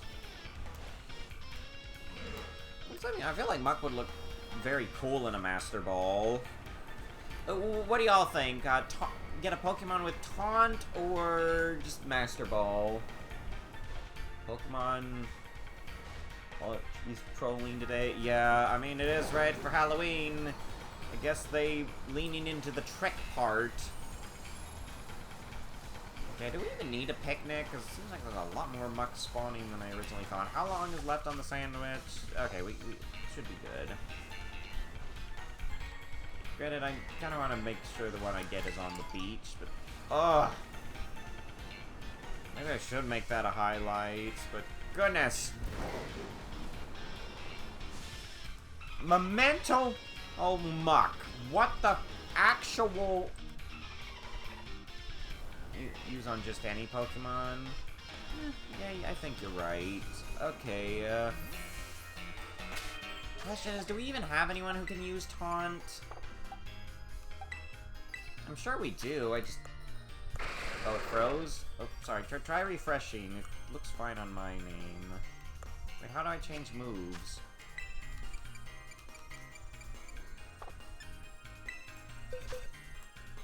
It didn't freeze for me. Okay, yeah, who's a really powerful Pokemon we have that can learn Taunt? Who... Do we have any Pokemon with Prankster? Because that would be even better, because Prankster Pokemon can't... Oh, hello there! Oh, hi, Sally! Oh, wait a minute, wait. Never mind, I'm pretty sure Prankster doesn't work on Dark types. Still, Sally the Sableye might be a good idea.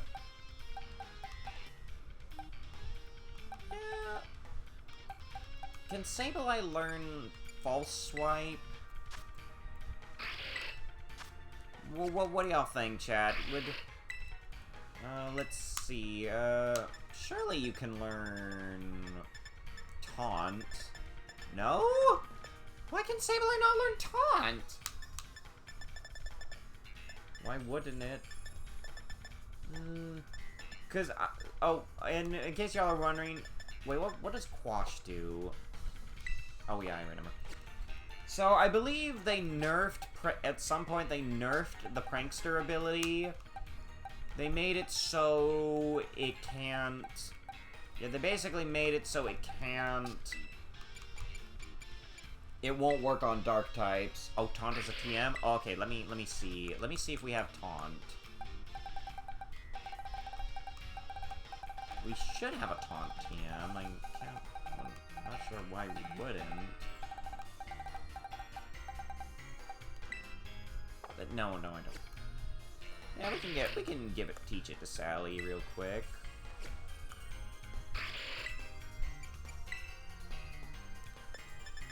I mean, might as well. Maybe give her, we'll get rid of Wash for now.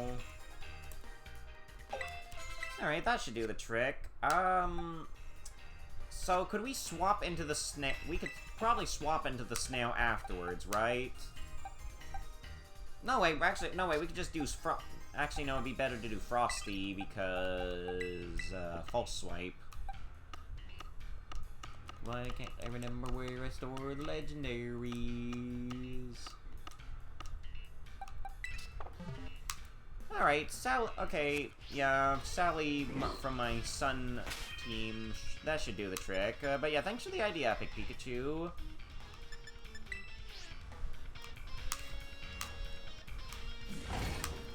What were we talking about before this? Oh wait, yeah, I gotta. Oh yeah, wait. I need to research Prankster because I believe they nerfed Prankster so it doesn't work on Dark types. Let me double check that, chat, because there's a chance that because Alolan Muck is Dark type, it might not work entirely.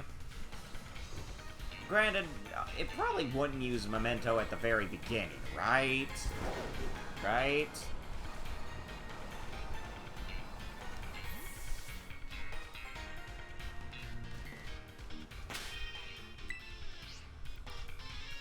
Round 2. Yep.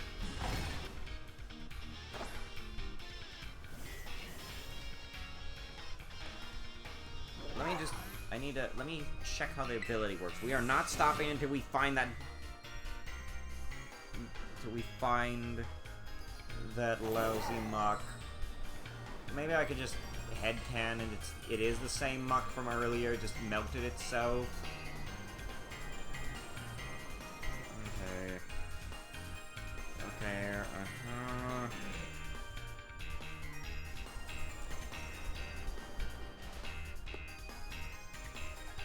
Okay, this is not meant, this site didn't mention, because I'm pretty sure they nerfed Prankster so that it doesn't work on Dark types, like, for whatever reason, because, you know, Prankster's quite the popular ability, as you competitive players probably know.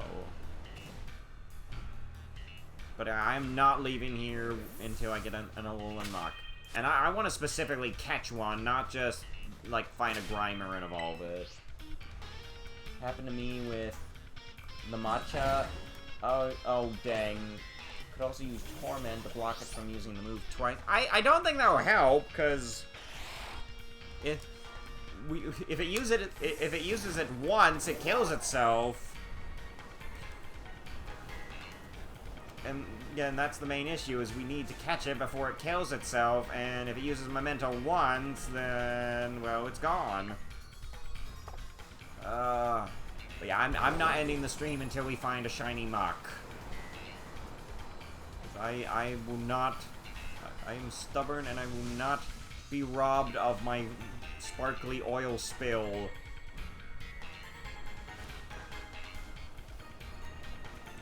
Alright. I don't know if I... Wait a minute, go back. Yeah, it's tricky because we keep seeing the top green. I don't know how many... Don't care how many flippin' sandwiches I need to make. I am getting that sludge. Oh, why is there a cat down here? And why is there a cat down here? Hello. Oh, hello, Tulio. Sorry, I do not have the cat cam with me at the moment. Hey, kitty. Yes, I know. Yeah, sorry I don't have my cat cam set up at the moment. Shiny schmooze will be ours. Yeah, exactly. And hopefully this cat that has entered my room will give us good luck. I'm trying to find the rest of the matcha and use Memento on the first turn. Yeah, that's awful. So, okay. Yes, Tulio, I see you. Okay, ouch. Okay, yeah, currently there is a cat doing biscuits on me. Oh, hello. Sorry, I cannot show it. I will when I try to figure out how to restore the cat. Yeah, I think someone left the door open and one of the many kittens ran down here. I think Tulio will be fine for now. Yeah, he is one of the two cats that was from Peach's second litter. I think we called him that because he kind of looked like he had a goatee, like that one character from Road to El Dorado. Okay, let's pick it up. Let's try to speed it up. Try to find more mucks. Okay, the mucks are respawning. Okay, can you make yourself comfortable already, kitty? Yeah, they... Oh. Like, all these... No, don't walk on my drink. Like, these cats are all wonderful, but they don't exactly understand the concept of a personal bubble.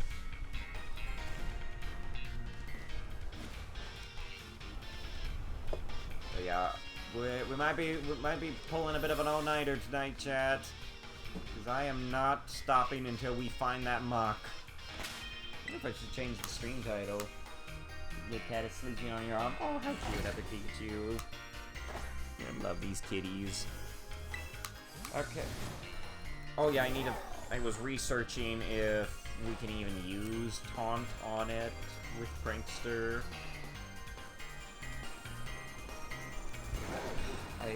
I officially hate the move Memento. It's stupid, it's worthless, it's not worth it.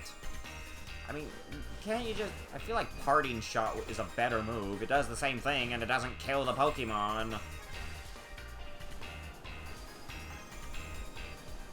Okay, we at least got some more muck spawning.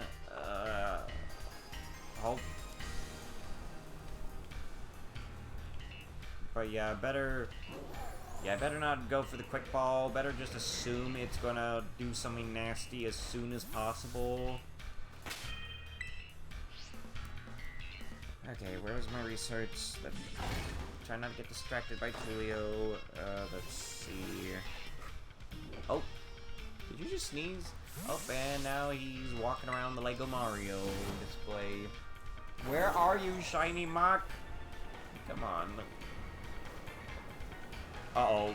Did our sandwich run out? Nope, there's just a bunch of Poplios for some reason. I'm trying to... Oh.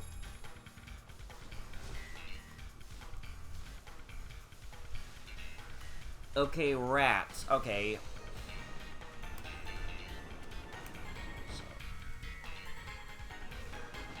Okay, so I don't know if taunt will work because of the prankster ability. I think what I'm gonna I think they're actually immune to the moves because of being dark type. So better find another Pokemon that learns taunt. Who could we teach taunt to that won't be too troublesome? Yeah, let's... Actually, can most Pokemon just learn taunt? We still have a taunt TM, so I think we'll be fine.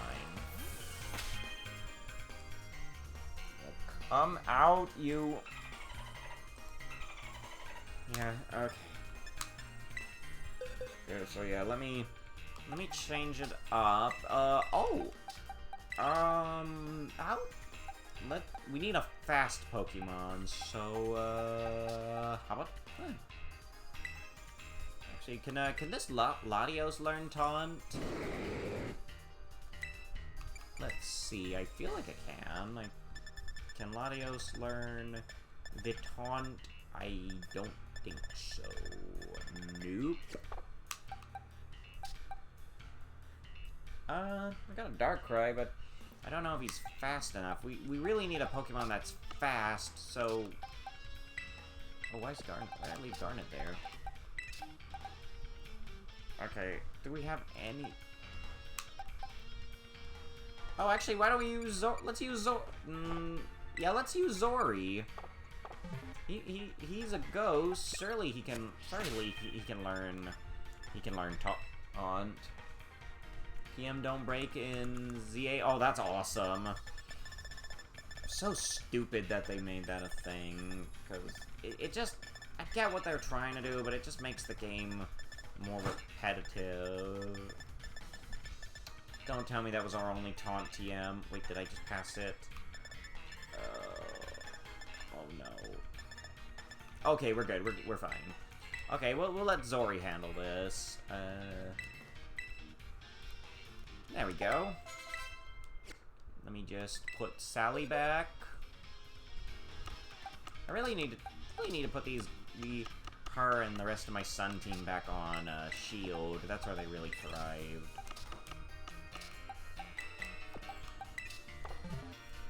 Okay, let the hunt continue.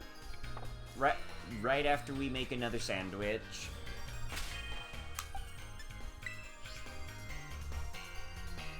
Should sort your TMs alphabetically. Oh yeah, that'd be a good idea.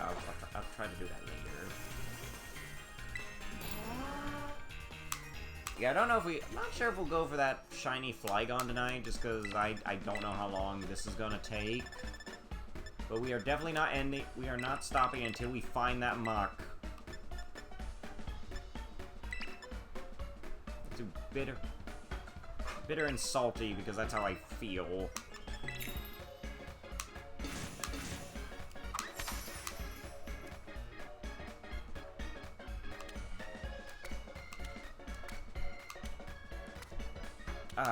Just... ugh. But yeah, I now have a vendetta, I'm feeling petty, we will get that stinking slime that doesn't actually stink, because garbage crystals.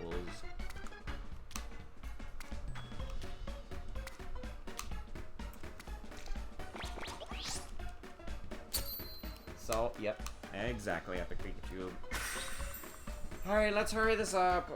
I don't want to stay up too late because, you know, tomorrow's Halloween and I want to make sure I don't sleep in too much.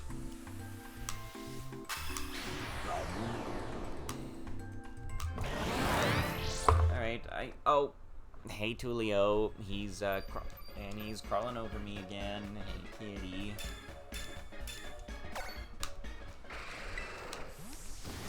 Alright, come out, you stinking schmooze. Why are there birds?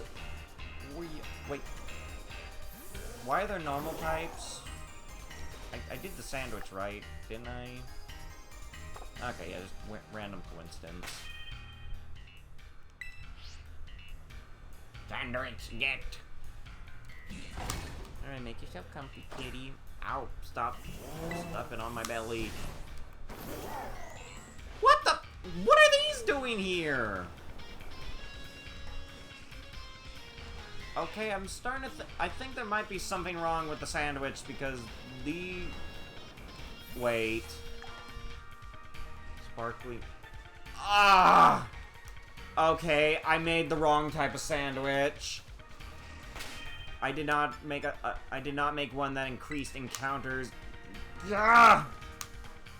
Okay, let's try this again.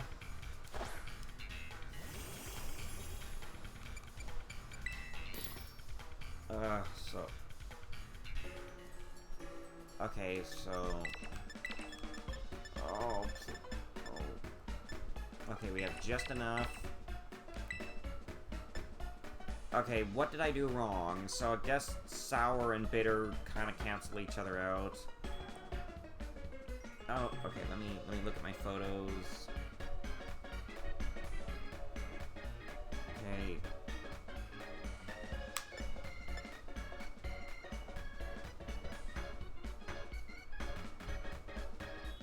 Okay, so... Okay, let's try something else. Let's try... sweet. And bitter. Okay, let's see if that works. Oh, goodness. Serious, not now, chat. Okay. So yeah, I accidentally made a sandwich that increased catching power and not encounter power. But yeah, I think we'll save the Flygon for another time, because we're already going quite overtime over this muck. Might need to take a break to get a new controller at this rate. Okay, get on. Yeah, I'm too annoyed to sing about your coconuts and you put the lime in it and shake it all up. Ugh. What the? Okay, can you calm me down, Tulio? I don't know if you can hear him purring, but cats are very friendly. They get so lonely because no one's home, because everyone's working, and I'm working at home. So, okay, this should do it. Sparkling power, encounter power, perfect. Okay, just what we need. sure Miraidine appreciates the sandwiches. Okay, here we go. Let's get this done. And I will say, even if we find a shiny Grimer as well, I'm not stopping till we find a shiny Mach, because I have been wronged, I have been slighted by the slime, and I will not stand for it.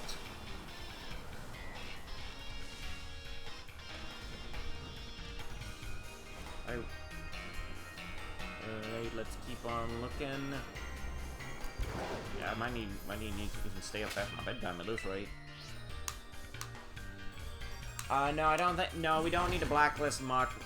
Let's just blacklist the move Memento.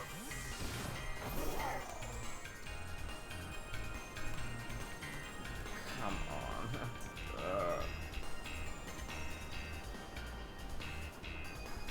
Alright. Okay, let's keep on looking. Let's see, We've been Smeckledorfed! That's not even a word, and I agree with you! Yeah, like, well, I just... Out of all the moves that they keep removing in the new games, why did they not remove flippin' Memento? It's a stupid move. It just ruin... I mean, at least Explosion could be funny and get rid of stuff. No. You know, stat moves... Sorry. Tulio, I might need a moment to put Tulio back upstairs. Okay, sorry, I'm having trouble thinking of topics. I'm so annoyed by the slime. Alright. There's usually almost always a muck that spawns up here, so check that. Okay, nope. I don't know how you blacklist a move. I guess we could ban it to make sure no one uses it. Yeah, it's a stupid move in general. You can literally fix those status elements with a quick switch. Like, it's not even necessary. You could just use... It'd be better if it was just replaced by Parting Shot, because, you know, that, like, switches out the Pokemon and does the same thing.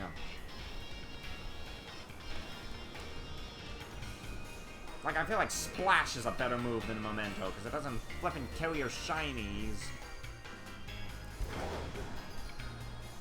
Okay, but yeah, let's try to make this quick. I think it will end as soon as we find that slimy slime.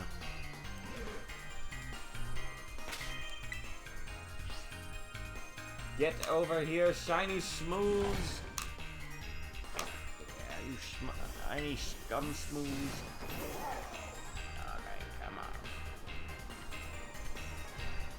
I don't know, maybe this will get this will get a lot of the views on the YouTubes. Probably not. Wait, what? Oh, hello. Okay, not quite, but I'll take it.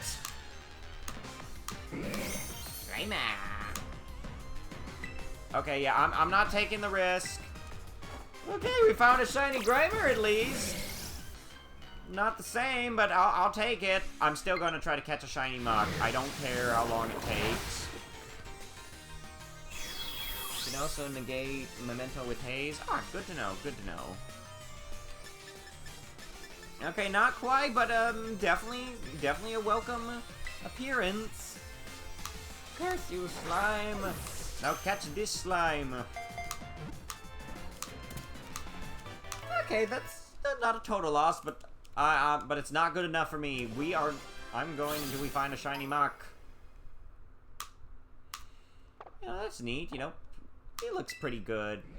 Well, the yellow looks a little more off. I don't care. Hey, we at least caught a shiny Grimer, but I'm not giving up yet! I'm catching a shiny Mach by the end of this, no matter what. Hopefully.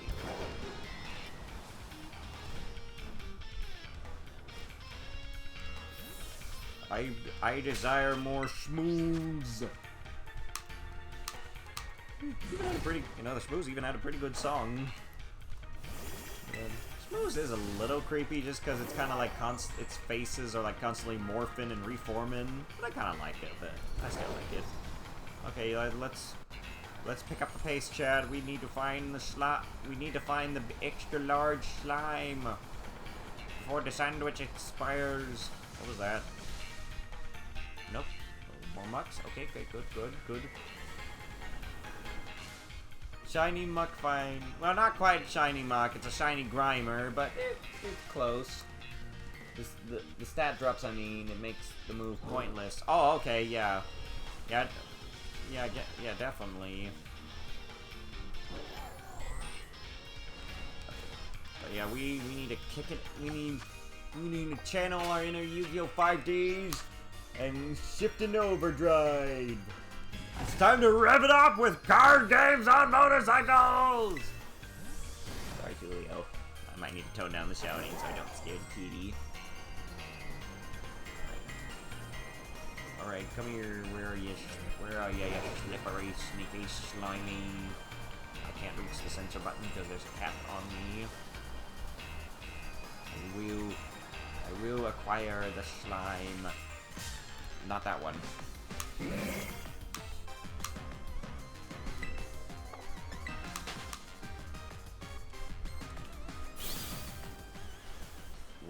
Where is the slime? The slime. It will soon be time to capture the slime. I wonder if I should make like a shiny muck emote, like an emote of a muck screaming. Specifically, like that one character from that one anime. Oh yeah, card games on motorcycles. Instead, we will do shiny hunting on lizard motorcycles with sandwich power. Like I've seen a lot of people use emotes themed after like that one anime character. I believe her name was Aqua from Konosuba, which was like some kind of water goddess who was like completely useless. Maybe try to draw a muck screaming like that. I don't know. What about y'all think? If y'all have any ideas for emotes, let me know. Where are you? Where is the muck? Maurice, where did you put the shiny muck? I cannot stand this, Maurice. Bring me the muck. You need to move it faster to find the muck already, Maurice. Yeah, but I'll think about it.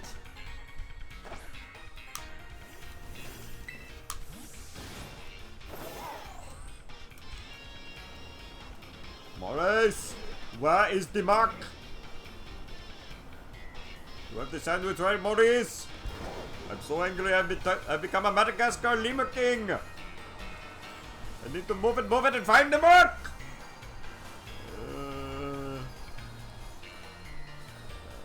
No. Where is the muck? Where is the muck? I must find the muck! Yes, he runs a muck! Going fast, making Smith feel alive!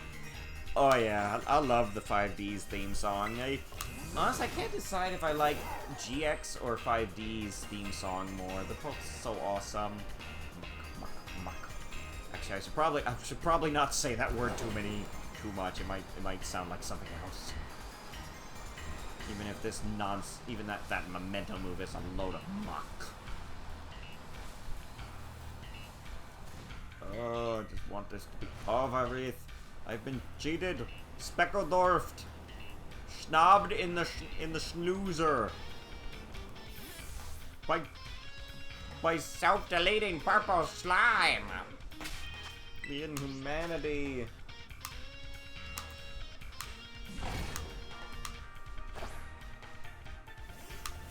I'm still trying to think of what to stream next. I'm kind of thinking stream plans in the future, you know, I think I'll stream all of November. Probably gonna do Pikmin on Wednesday after we're done with Luigi's Mansion. After that, I might take a little break in December, just so I can, rest. And then I might start streaming Pokemon Legends EA, assuming I get it for Christmas. I hopefully should. If not, maybe I can use my Christmas money to get it. I don't know, I'm trying, I feel like I really should be saving up for a Switch 2.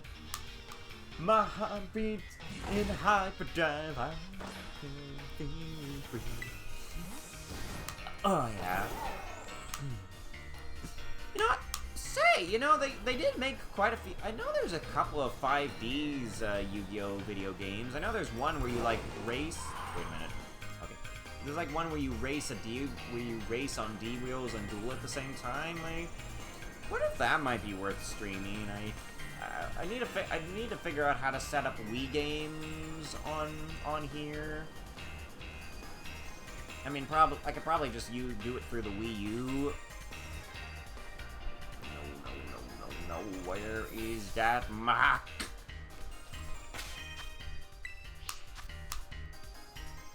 You think you can win only if I lose. It's like destiny. I can feel it. I can see you. Wait, what? Wait, what? How? Tag Force, no. Though I wouldn't mind trying though it might be fun to do Tag Force. Main reason I've noticed is, you know, Tag Force is a dating sim. By that I mean you need, the whole thing is like pairing up with a partner and beating the game with them, and there's like different multiple endings.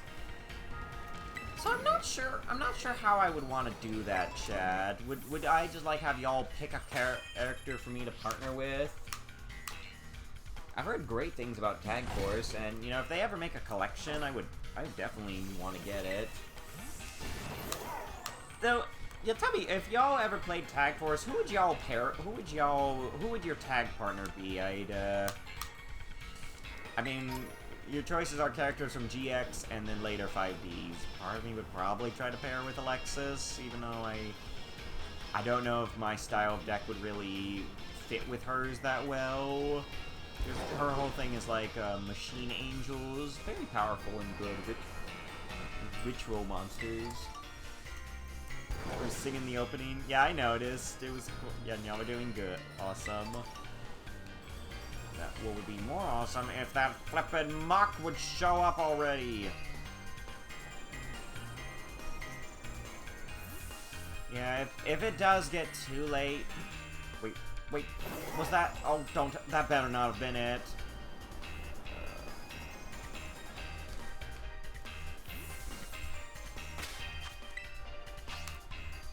On the bright side, you know, it's not hurting my do Tag Force 3 with Season 4, Jaden. That might be interesting. I'll think about it as a potential future project.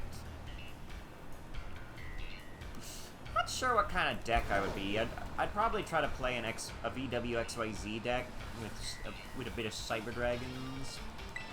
Cause, you know, I've been meaning to try out some of the older Yu-Gi-Oh games that are on the early days collection, like the Sacred Cards. You know, the one where you essentially play through Battle City, but you get to be the protagonist. Been meaning to try that. I'm just not sure what kind of deck I would play. Maybe dragons.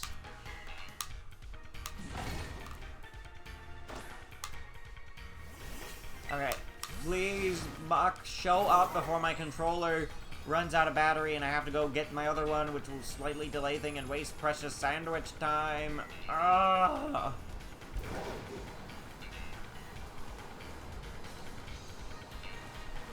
Oh, I'm running. Where is it? Thank y'all for sticking with me so much through this wretched frustration.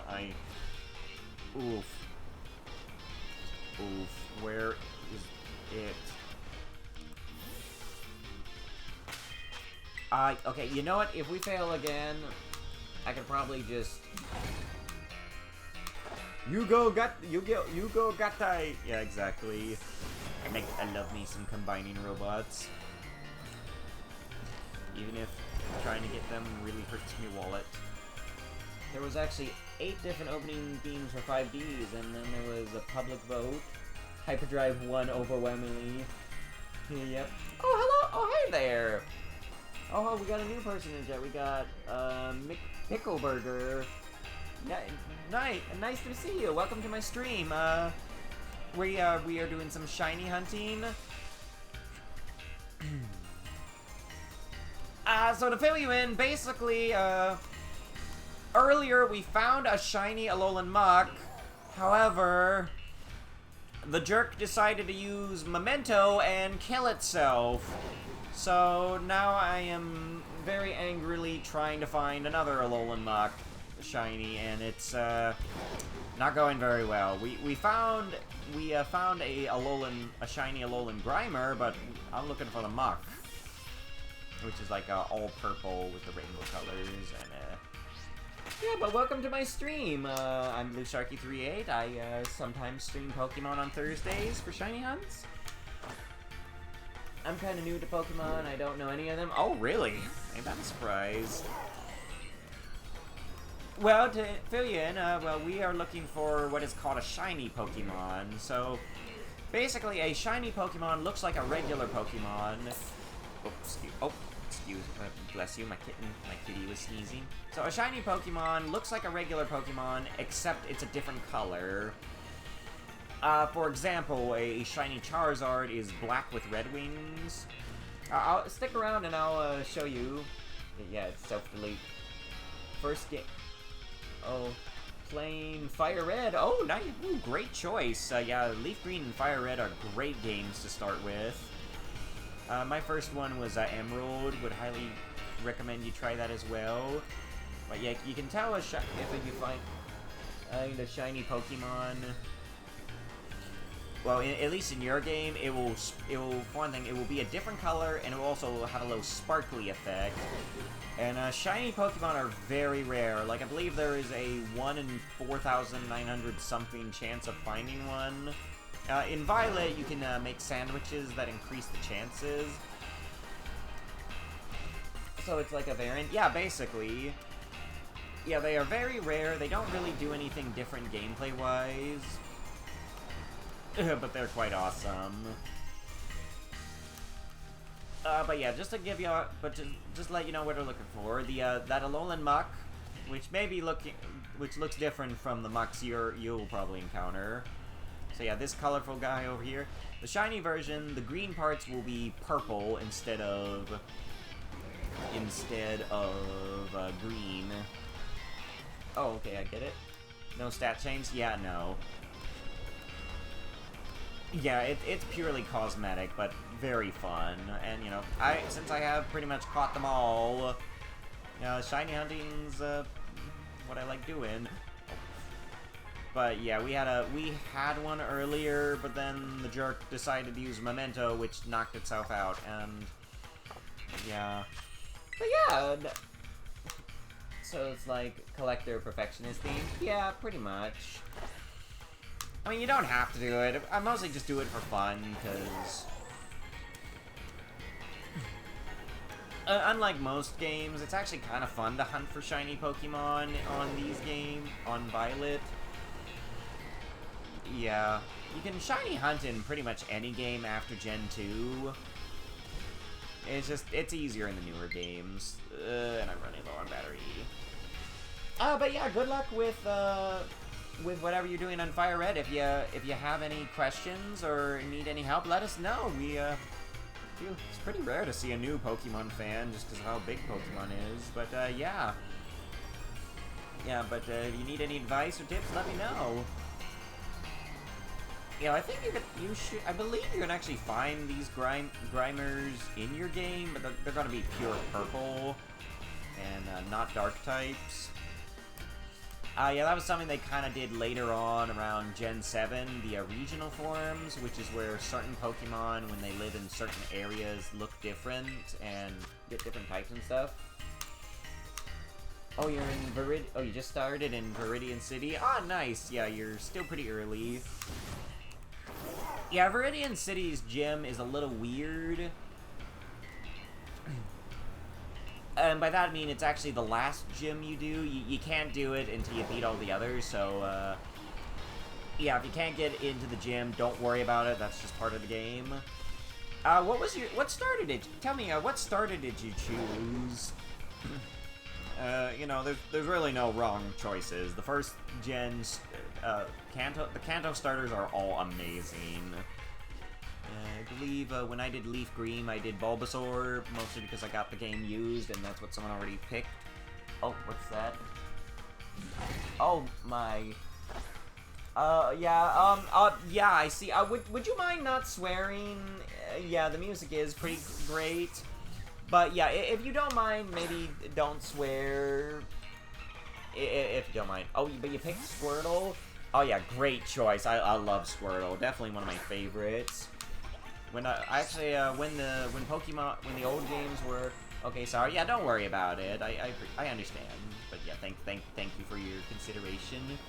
But yeah, when long ago on the 3DS, they actually had a bunch of old Virtual Console games come out, and I did try playing through Blue. Picked Squirtle.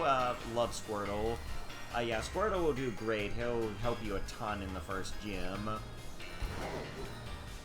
Uh-oh. Oh no, did the sandwich run out? Please no. Okay, we still have 9 minutes. But yeah, the key for Shiny Hunting, we kind of just keep using the picnic to... Oh, won't do it again? Oh, okay, much appreciated. Thank you so much. We have no swearing rule. We have a no swearing rule in this thing. Yeah, again, it just... I don't like swear words. It's funnier when they have a sound effect. Wait. No.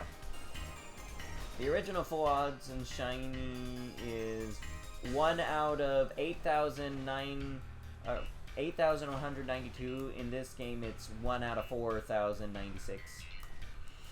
Yeah, there is a thing called the Shiny Charm, which cuts those odds in half. I believe you can get it starting in, it was either Gen 4 or Gen 5, but in order to get the charm, you need to have caught every Pokemon. You need to fill up the Pokédex. Alright. But yeah, I'm probably going to keep going until that darn Muck shows up. Again, we had him, and then he used Memento, which is a horrible move that just... It kills the Pokemon that uses it, but it lowers the stats of the others. But yeah, so basically how I got into Pokemon. Oh yeah, how did you get into Pokemon? Go ahead and tell the class. Was it the game or watching other people's streams? Yeah, it's still a lot of fun. You can have so much fun with the older games, so that's nice. Annoying thing about this game is they removed the shiny sound effect. Great choice, a fellow Squirtle Squad member. Yeah, gotta love the Squirtle Squad. You know, I think Blastoise might be my favorite Gen 1 Pokemon. Just so cool. I mean, the others are neat too. It just, I don't know. I feel like Venusaur doesn't quite do it for me. I think it's because most time he looks like he's about to burp. When I was like 6, I watched the show, but like I was 6 and don't remember anything. But that's how I even found out about the series. Oh yeah, same. Yeah, the anime was how I first got introduced to Pokemon. I love that show. At least until it got to Black and White, and it got kind of bad at that point. It got better in X and Y, but then it just kept going downhill afterwards. Horizons, the current season, is better, so it's alright. Yeah, so what Sakakudo means by the shiny sound, when they introduced shiny Pokemon in Legends Arceus, there would be a little sound effect that played when one appeared. But Game Freak, being the jerks they are, decided to remove it in this game, which is really bad, because not all shiny Pokemon are created equally. Some of them, you can barely tell. Like, it is impossible to shiny hunt Poliwag in this game, because the shiny is just a slightly lighter blue, and with the lighting, it is impossible to tell. But yeah, if you ever want to get caught up on the show, check out Pluto TV. They have a whole channel of just Pokemon. I think they're currently playing stuff from Diamond and Pearl, my favorite season. So yeah. But yeah, good luck. And, oh yeah, and when you do get to, what was it? the city with the grass gym leader, look inside the buildings. I believe there's one you can go through into the back door and get yourself a very special Pokemon. But yeah, let's keep going. We just gotta keep resetting all the mucks and... Wait, no. But yeah, once we find that muck, we will have it. Anyway, after that, I kind of forgot Pokemon until I found out my friend is a big fan and played the Pokemon games, and then I'm like, there's games? And he convinced me to play them. Oh yeah. Yeah, the games can be pretty fun. I hope you're having a good time. But yeah, I'd say after you finish, But yeah, after you finish Leaf Green, or I mean Fire Red, yeah, let me know if you want any recommendations for what games to do next. If you want to stick to the Game Boy Advance, I would highly recommend Emerald. There's also Ruby and Sapphire, but Emerald is the better version of the two. And then after that, probably Platinum. But yeah, if you need any side game recommendations, oh boy. I was planning on doing Ruby. Oh yeah, Ruby's still good. Yeah, you can definitely do Ruby. So, I don't know if you understand how Pokemon... I'll do that. Yeah. Oh yeah. But if Emerald is better. Okay, so the way Pokemon did things back then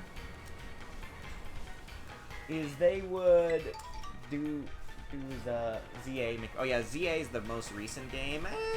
You might be better off with the older games, but it's still pretty neat. I'm thinking of streaming ZA once I get it. So the way Pokemon used to do things is they would start by releasing the game in 2 different versions. That case being Ruby and Sapphire, for example. And then they would make a 3rd version that basically adds more to the game. But there's also the main differences between the versions would be which Pokemon you get. You know, there's certain Pokemon that only appear in one version. The idea is you're supposed to have a friend with the opposite version so you can trade. Pretty fun. Unless you're like me growing up and didn't know anyone who had the games.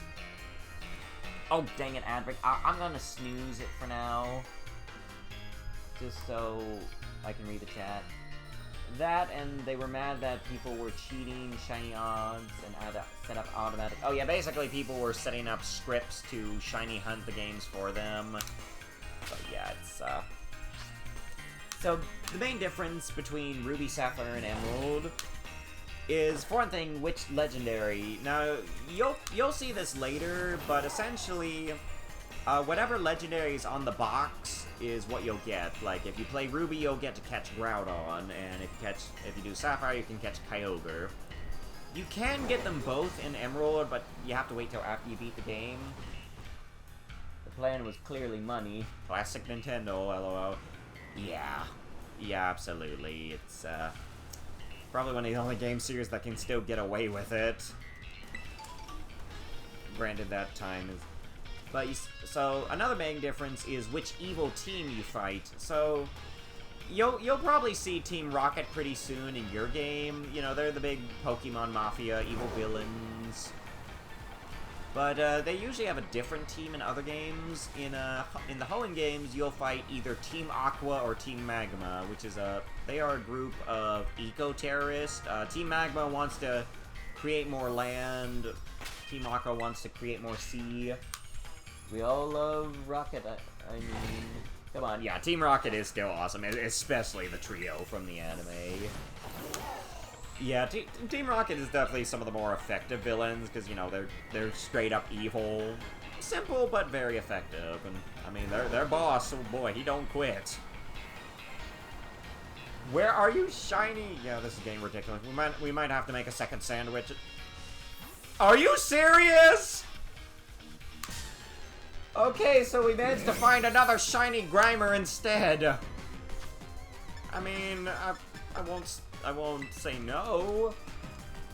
I wouldn't bother with Ruby and Sapphire since Emerald is the far better version of the game. That's like one of the few parts of the show I remember. Yeah, the Team Rocket trio, Jesse, James, and they're the best.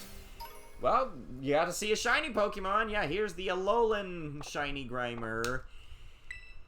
Yeah, could stop here, but I'm having so much fun talking with y'all. Let's keep going till we find that muck.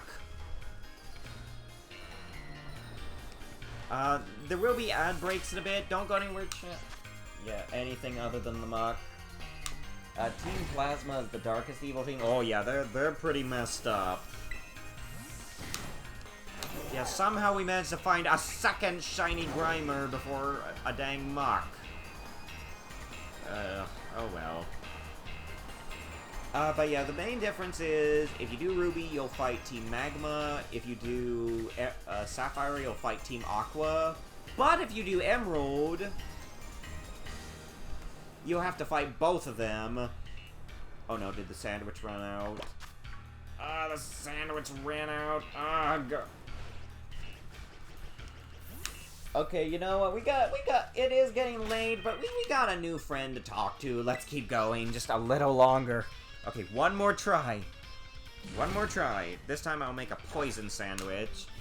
Though I might need a bathroom break once the ads start.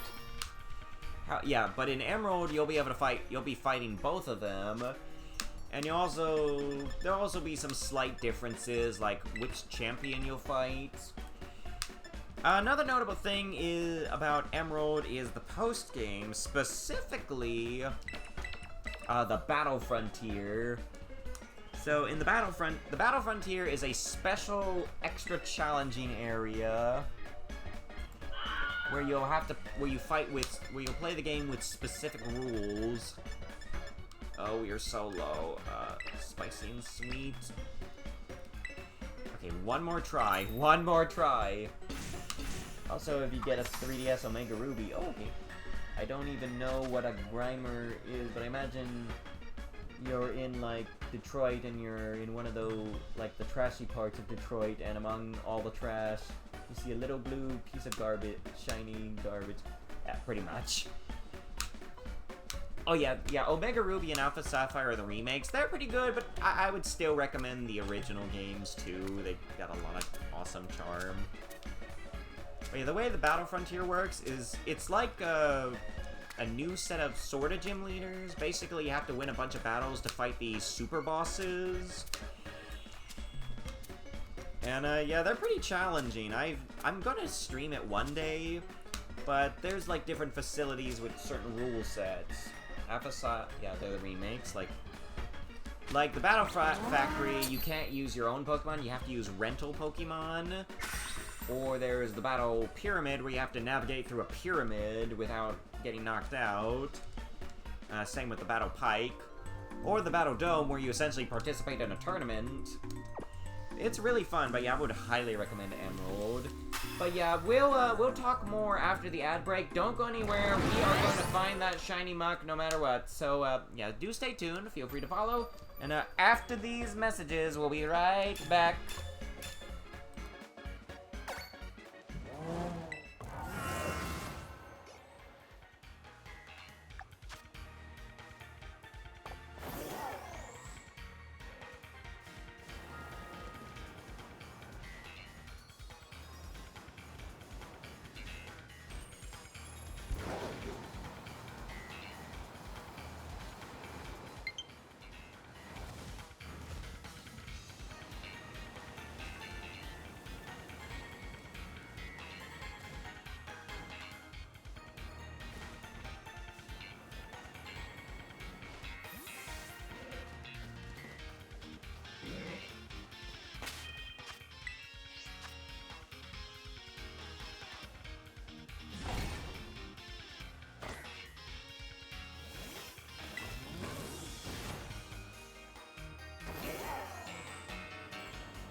And we are back. Yeah, it has finished. I will hack into the mainframe and make the muck do it again. My shekels have been removed. Yeah, thank y'all for sitting through those. It's just, you know, I want this streaming thing to be my job. It's just, not there yet, but yeah, we're still looking for the mock. I don't know if the poison sandwich was the best choice because it's also made all these survivors start appearing. Which, main issue there is I already got a shiny survivor early this year because, you know, they made a bunch of snakes appear. Where are you? You can't be gone just because you self-deleted with the memento. But yeah, y'all can tell the difference. It's subtle, but it'll basically like one of those mucks, but there'll be no green on it. It will just be purple. Now I was just watching YouTube with the end, and it was like, hey, fair enough, no worries. Do what you gotta do. But yeah, I think we're gonna go until this sandwich runs out, or till we find that muck. But yeah, the trick to finding shinies is to make a sandwich and then keep resetting the picnic in the area. It's better to do it with mass outbreaks. But yeah, good luck on your fire red journey, McPickle. I hope it goes well. Okay. But yeah, if you want more Pokemon, I'm probably going to get over here, Shiny Smooth. But yeah, if you want more Pokemon, I'll probably be streaming the new game, Legends EA, next year. So yeah, that'll be fun. And if you ever want to get caught up on any of my past streams, you can check out my Stream VODs channel. But yeah. Ah, snake! So wait. This is Pokemon Violet. It's the second newest game out. It came out a few years ago. This is Gen 9. Yeah, I'd recommend you keep playing through the older games first before you get to these. Just because there could be a few things about these games I will show you. We are not having any luck. I'm starting. Okay, if this sandwich runs out and I don't find the muck, I think I'll just do another special stream next week, solely dedicated to finding the muck. Ekans ripoff? Yeah, a little bit. Yeah, I mean, it kind of is a little bit fun, because, you know, actually later on the anime, Jessie of Team Rocket's, she does end up losing her Ekans that became an Arbok through a bit of a tragic thing. And she ended up getting a Survivor. Granted, it wasn't the most pleasant process. We need Dialga to rewind time back before we killed it. Yeah, no go. I don't think...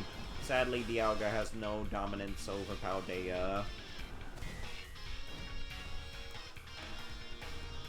Okay, I think I'm just gonna stick to the beach at this point.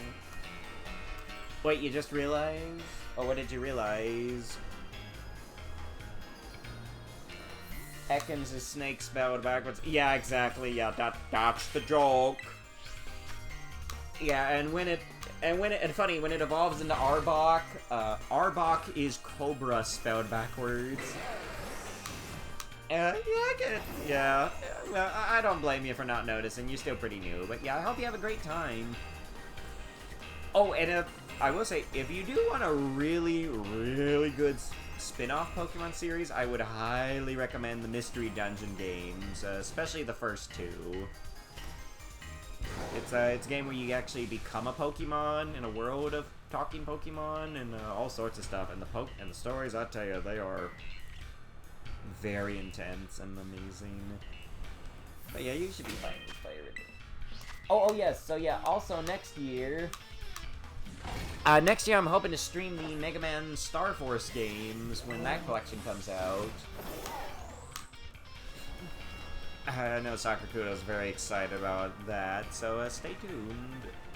And also, if you followed, sorry if there wasn't an alert, I might have forgotten to put alerts in this tab again. So I'm really kind of focused on just trying to find the mark. Okay, I think I might have the strat now. Let's just keep, oh.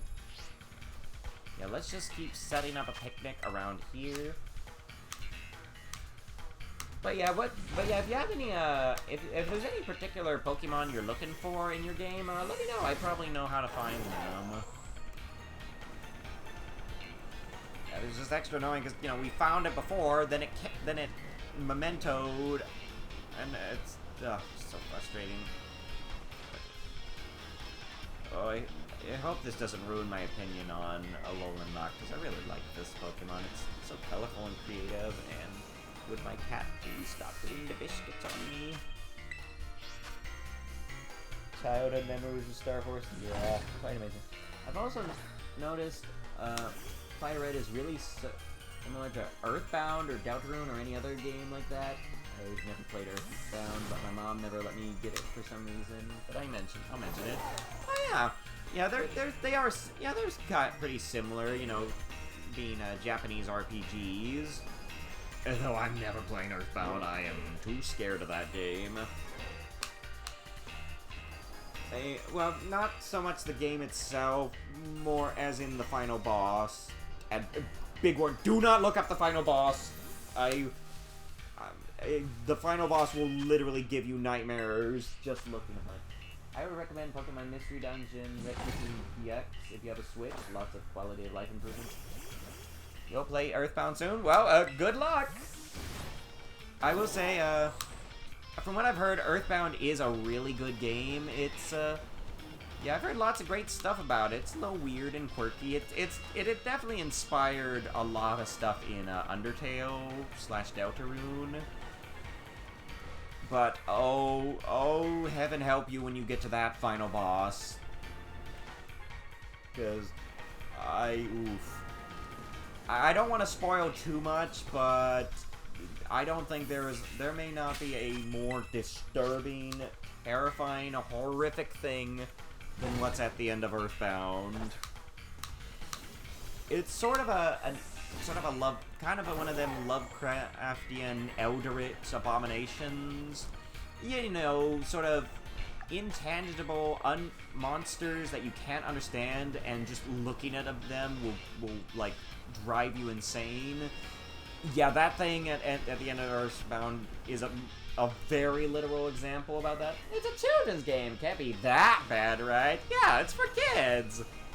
It's fine. Just don't think too hard about it. But yeah, the final boss game, it is a very powerful psychic monster. Like, it is so powerful, just looking at it will hurt you. Like, I am being quite literal. That thing will literally terrify your bed. Too bad we never got Mother 3. Yeah, I heard that one was really good. Not quite as disturbing as what I'm talking about, but definitely pretty heartbreaking from what I could tell. But yeah, I'm scared to even say that the final boss's name. Get away from my thing. Like, and I swear, please do not look it up. My 7-year-old child played Earthbound and his brain's on the wall. Please send help. Oh boy, I don't know if that's because he saw the final boss, but yeah, it is. So I believe the person who made Earthbound described it as, he based it off a feeling of terror and horror. Essentially, I think there was a time when they were a kid, they went into a movie theater that they weren't supposed to. It was like an R-rated thing, and apparently there was some very scary, like red flashing, terrifying moments. How can you fight it when you can't look at it? You kind of have to. But, I mean, you can always look away and just try, like, again, just looking upon it, like, the game can't even, like, render it properly. It's always changing shapes. There's, like, creepy breathing. Oh, no. Legal issues are why Mother 3 can never be localized. Oh, really? I thought it couldn't be localized because it was too Japanese, and there was a few questionable moments here and there. Yes, wait. Hi, kitty. I see you, kitty.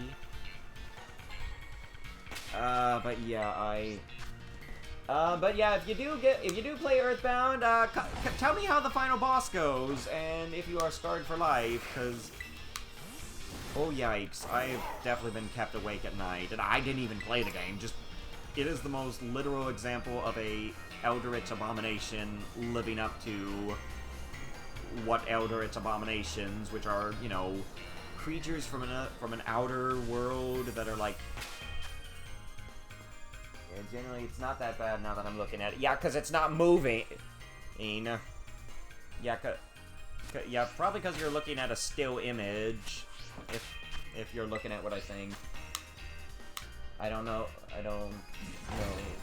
IDR for me. Probably worse than... Oh, yeah, it is worse, because... So, yeah, the picture of it is definitely disturbing and freaky and unnerving, but when you fight it in game, it just gets worse. Like, that thing will keep moving and changing while the eeriest, most disturbing music plays. And the more you think about it and try to comprehend it, the worse it gets, so... but yeah, good luck! I hope you have fun! Even more scary than the SAX. Yes! Yes, it's scarier than the SAX! Like, the SAX is a pansy compared to it. For those wondering, last week I was streaming Metroid Fusion. A very awesome game, love it to bits, one of my favorite Game Boy Advance games of all time. But one of the things in the game is the SAX, which is essentially a clone of the main character that's hunting you throughout the game with soulless eyes. Who even made Earthbound? I don't know, some guy at Nintendo. But yeah, I think you'll probably have a great time with the game. Like, the rest of the game is pretty awesome. It's really not my thing. I'm just not a fan of that kind of quirky humor and, you know, and the first-person RPG battle. But hey, I think you'll have a great time. But, yeah, again, PSA, do not look up the final boss of Earthbound.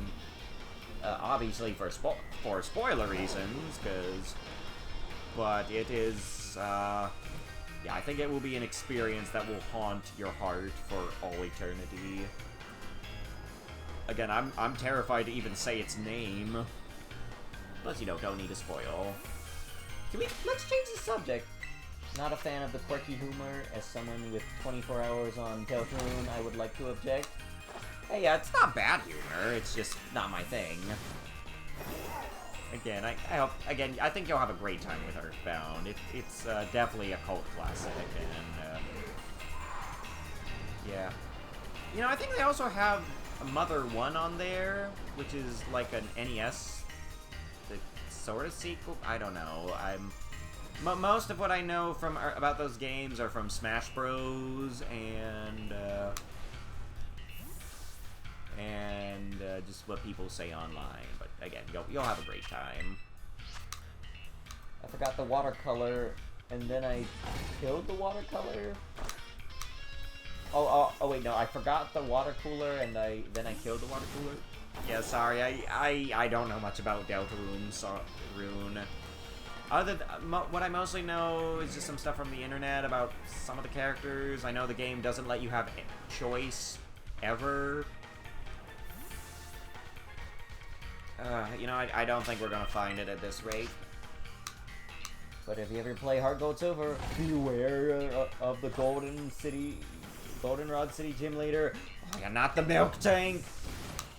Not to scare you too much, Mr. McPickle. The third gym leader in the Gen 2 games and their remakes, Heart Gold and Soul Silver, is notoriously hard and has traumatized a lot of kids. I'll explain it. So basically, Chris doesn't have a choice. Yeah, I'm assuming Chris is the main character, who's like, kinda looks like the character from Undertale. Again, I don't really know much. But again, just to, you have a choice. The MC and you are different. Oh yeah. He's a vessel for you. Okay, that makes sense. I'm starting to think we might have to... Oh, wait, well, we got 11 minutes. We'll be fine. Hopefully.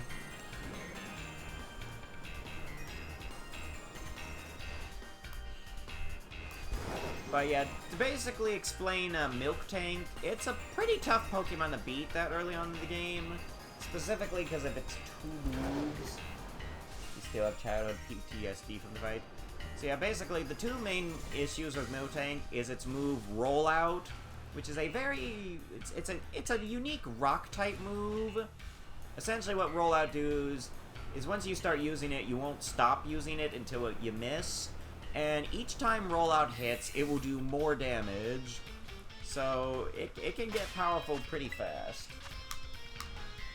And Whitney's Milk Tank can hit pretty hard. It also has access to Milk Drink, so it can just heal itself. And because it's a normal type, it's only weak to fighting, which you might not have. So yeah, beware the Milk Tank. It's pretty tough. Oh yeah. So yeah. Oh, and he hates you because you keep taking control. Like there's multiple instances where he rips his soul you out. Oh, yikes. Yeah, that sounds about right for a game that's made by the guy who made Undertale. So yeah, like, Undertale, those type of games are very philosophical and really break the bounds of reality. But yeah, kind of sound, you know, I think something like that almost... Something similar like that happens on the genocide route ending in Undertale, where the game essentially takes control of you and then hits you with all the consequences of all the murder.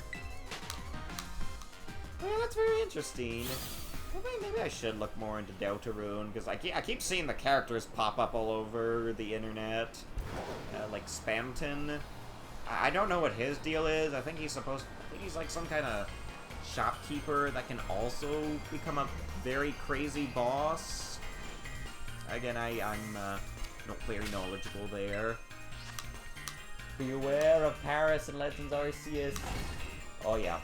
What Sakurakudo's referring to is, in Legends Arceus, there's a Pokemon, Paris, that is very aggressive and will often attack you and not leave you alone until you take it out. But yeah, it's nice to see a new Pokemon fan. And I hope you have a great day. Yeah, Spam Tom is definitely an interesting specimen. Got it. Yeah, yo, if you ever get to Legends Arceus, great game. Really great game. It's a bit more unique. It's sort of... So, Legends Arceus is set in the past. Oh, that's my alarm. Yeah, Legends Arceus is set in the past when, you know, Sinnoh, the games where Diamond and Pearl Platinum takes place, was still being founded. And Pokemon were a bit more aggressive and not too friendly. So, yeah. And you're like in Legends Arceus, you're like creating the first Pokédex. It's pretty fun. I need to finish it up. It's like I really need to find this darn Mach. I'm starting to think we might have to give up, chat, because I don't know if I can keep going much longer. But yeah, once the sandwich runs out, I think we'll call it a night, and I think we'll try again next week. Even though I normally don't stream on Thursday, I think we might try again just solely to get this muck that has taunted us so aggressively. There's also the Legend of Lavender Town music. Oh yeah, no, don't tell him about that. Let him find out. You'll understand what Epic Pikachu is referring to when you get to when you get to Lavender Town, the very ghost type place. It's actually where you can get some ghost type Pokemon, but you'll see. Which game is that? The one you're playing, Pokemon Fire Red and Leaf Green. Lavender Town, I think you'll get there later. When you hear the music, you'll understand. It's just it's a pretty creepy location. It's so yeah, you'll see it eventually. So don't worry about it. It's very memorable. Oh no, yeah, Pokemon Legends Arceus is where you gotta watch out for Paris.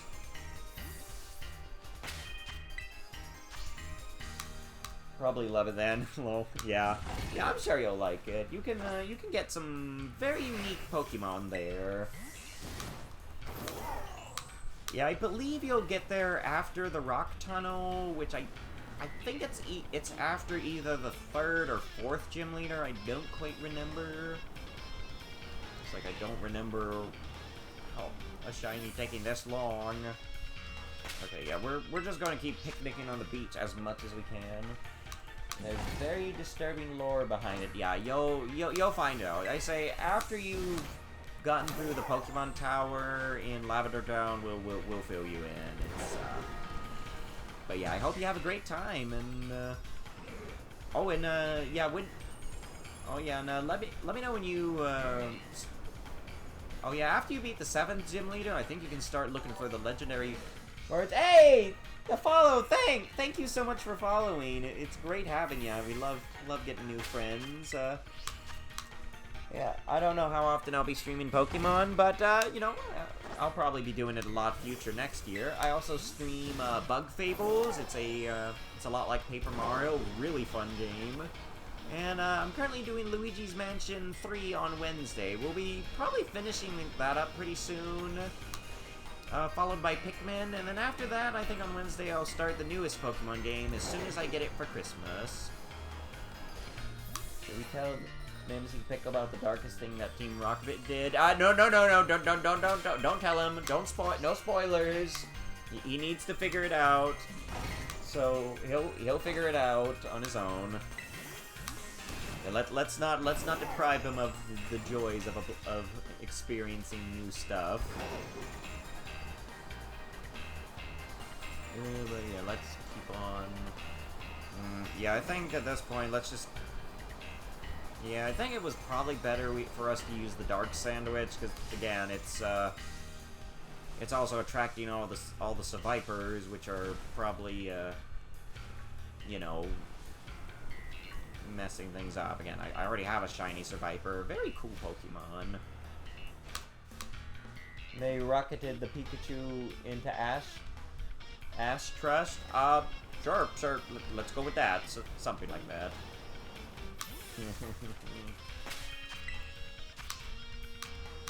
Oh, where? Let them find out. Yeah, let them find out.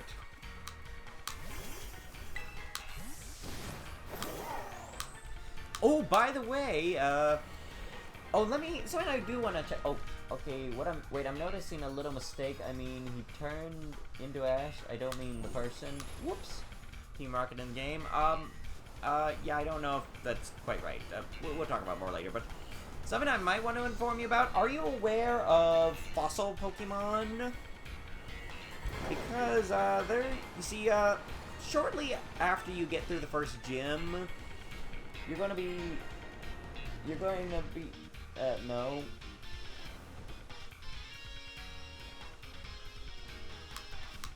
Oh yeah, no, I don't think Ash. I don't think Pikachu turned into Ash. I don't know what that's talking about. But yeah, give you a little advice for later. So, eventually you're gonna get to Mount Moon, and at the end, before you leave, you'll be able to get a choice of one of 2 fossil Pokemon. These are Pokemon that have gone extinct.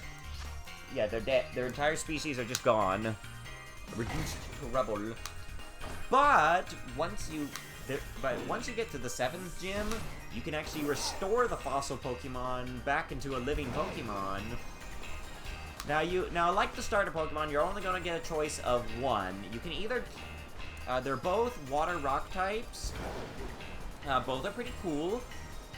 So once you get to Mount Moon, you can either choose the Helix fossil.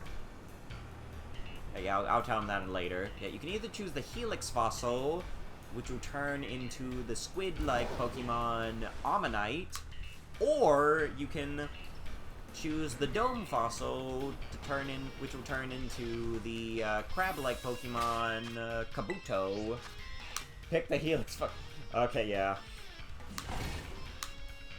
Yeah, you don't have to pick the Helix, but I will say I do like Ammonite a little better. I don't have a picture handy, but you can only get 1 per playthrough. But yeah, they're pretty cool Pokemon. So yeah, So yeah, just let you know, your choice, you can probably look them up later, but yeah, after you've beaten a bunch of Team Rocket and then defeated the Super Nerd, you'll have a choice between these 2 rocks that will become items that you can then turn into Pokemon later once you get to Cinnabar Island. And yeah, you can either get Ammonite or Kabuto. Both of them are really good. They also taste good. Oh yeah, you like crabs? You also like squints. Yeah. So, what Epic Pikachu is referring to about Lord Helix? A long time ago, someone did this weird thing called Twitch Plays Pokemon, which was basically the original Pokemon game, but he had set it up so the chat would play it. Basically, the Twitch chat would put in a number, or would put in a button or a direction, and then it would be fed into the game, and it would play itself. Essentially, so just let me ask you, how do you think a game being played by thousands of people all at the same time went? Well, quite crazy, and it spawned a lot of interesting memes. One of them being Lord Helix. So a lot of Twitch Plays Pokemon was just going absolutely nowhere, pushing the wrong button, opening up the bag, closing the bag, looking at the items, getting rid of items, crazy stuff.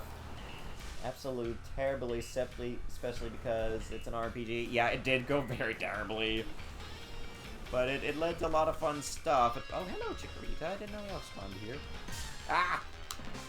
So, one thing that kept happening a lot on it was they kept checking the Helix fossil. And that kind of grew into a joke about them consulting the Helix fossil for knowledge. And eventually it literally turned into a religion. I'm not joking. It literally... Basically, Lord Helix became their deity, with a Pidgeot being their prophet. And so that's kind of the whole meme about the Pokemon you get, Ammonite, and then later Almastar being the deity Lord Helix.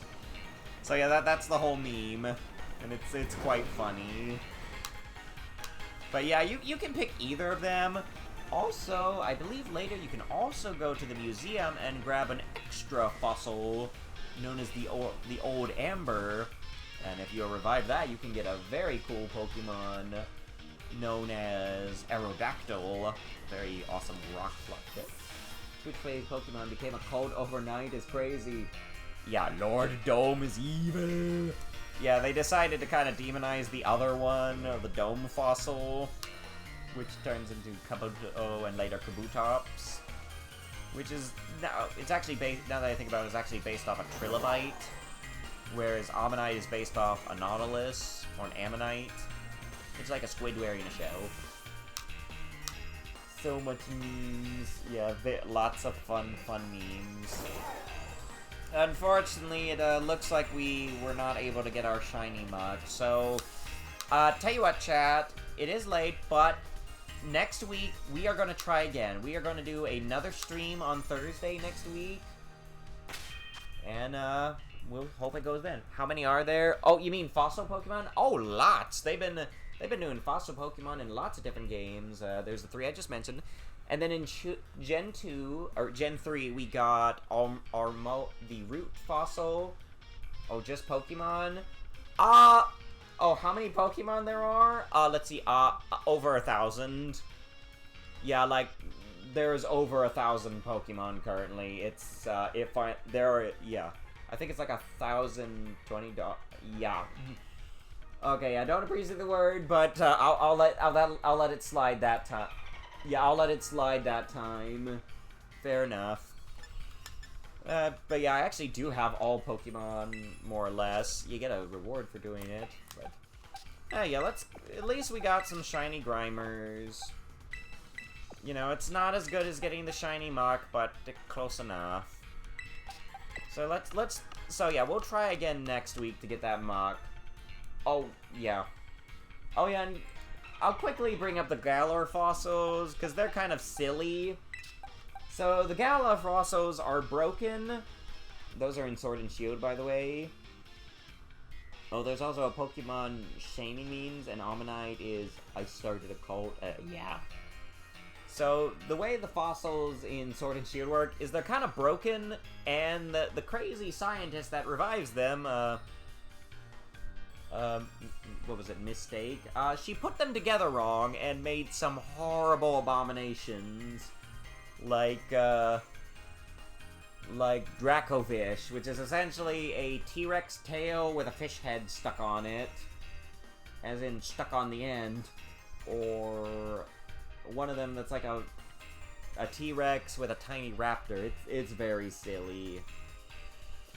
But yeah, well, since you're here, why don't I show you some of all the shiny Pokemon I have on here, just before we wrap things up.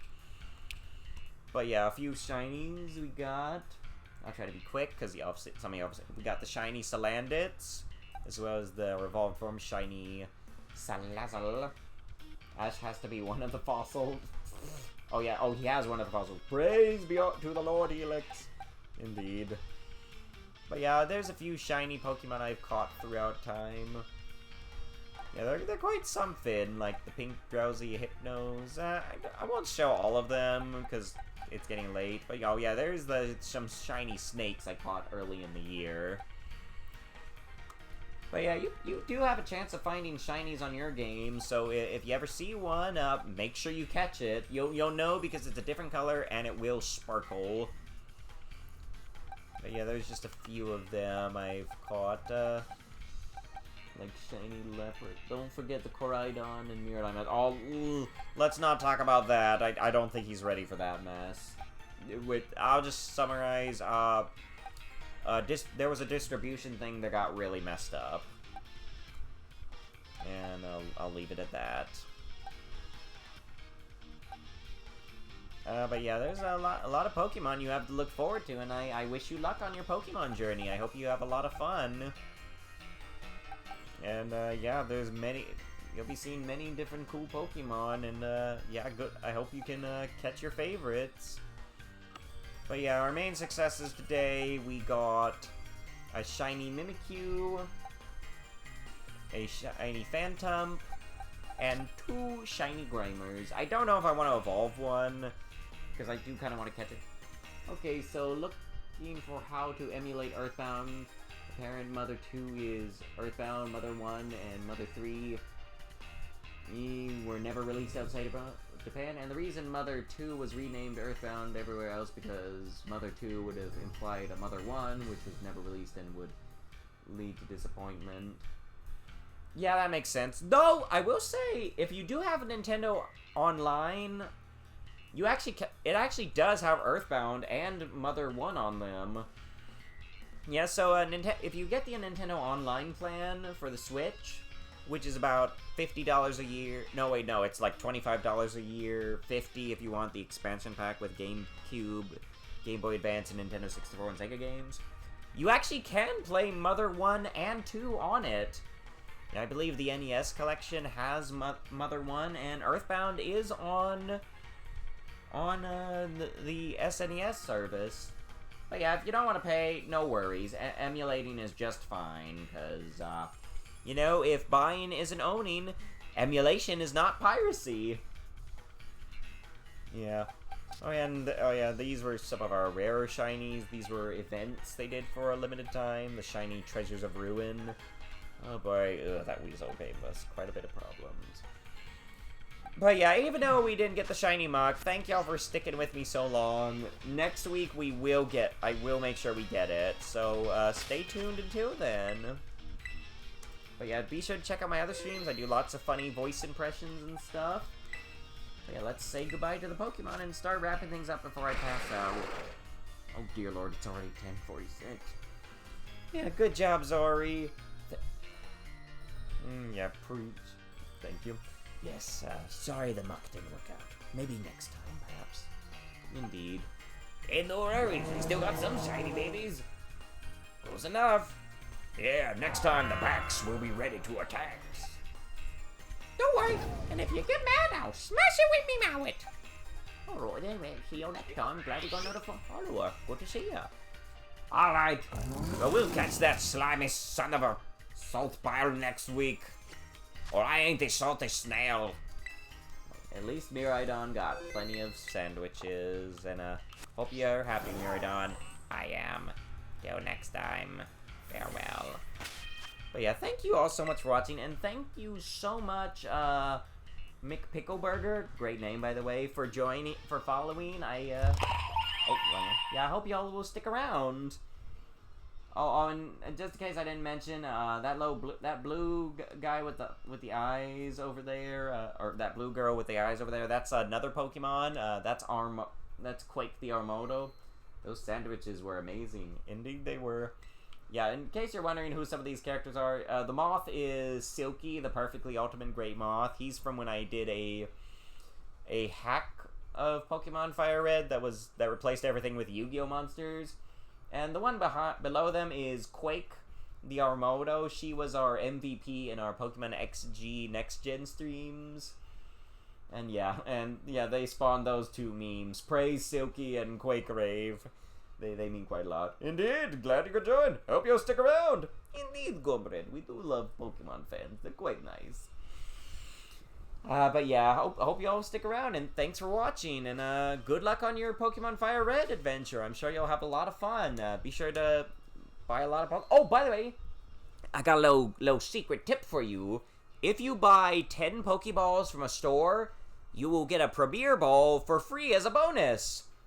It's literally just a white Pokeball. It doesn't have any special effects. It's just a funny, neat little thing. So if you ever buy 10 Pokeballs, you get a Premier Ball is free. It's a neat little thing. But yeah, have fun on your Pokemon adventure, and thanks for the follow, and hope y'all have a great weekend. And oh, happy Halloween, everyone! Can I catch the cats with it? I mean, if you find a cat Pokemon like Meowth, sure. But yeah, thank you all so much for watching. Happy Halloween, and have a great, safe Halloween. Hope y'all can get lots of candy, and no, like, average household cat? Probably not. You can probably use it to play with a cat, but no, I don't think it works on household cats. Only Pokemon that are shaped like cats. But yeah, thank you all so much for watching. Have a great Halloween, and tune in tomorrow. We're going to be doing more, or not tomorrow. Tune in next week, Tuesday. We're going to do more Bug Fables. Try to, yeah, darn. Alright, bye. Yeah, thank you for watching. But yeah, thank you so much for watching, and see y'all next time. Goodbye, everyone. You better be next week, and happy Halloween. Later, bros. Farewell, my friends. Thank you for joining us on another Pokemon-tastic adventure. Till next time. Let's hope we find that blasted mock. So says I, Silky. So you do it, Cobreds. Thanks for watching. Good luck on your Pokemon adventures, and have a great Halloween. But yeah, I'll see y'all next week, and thanks for sticking with me so long, and have a great Halloween. Happy Halloween, everyone. Ciao.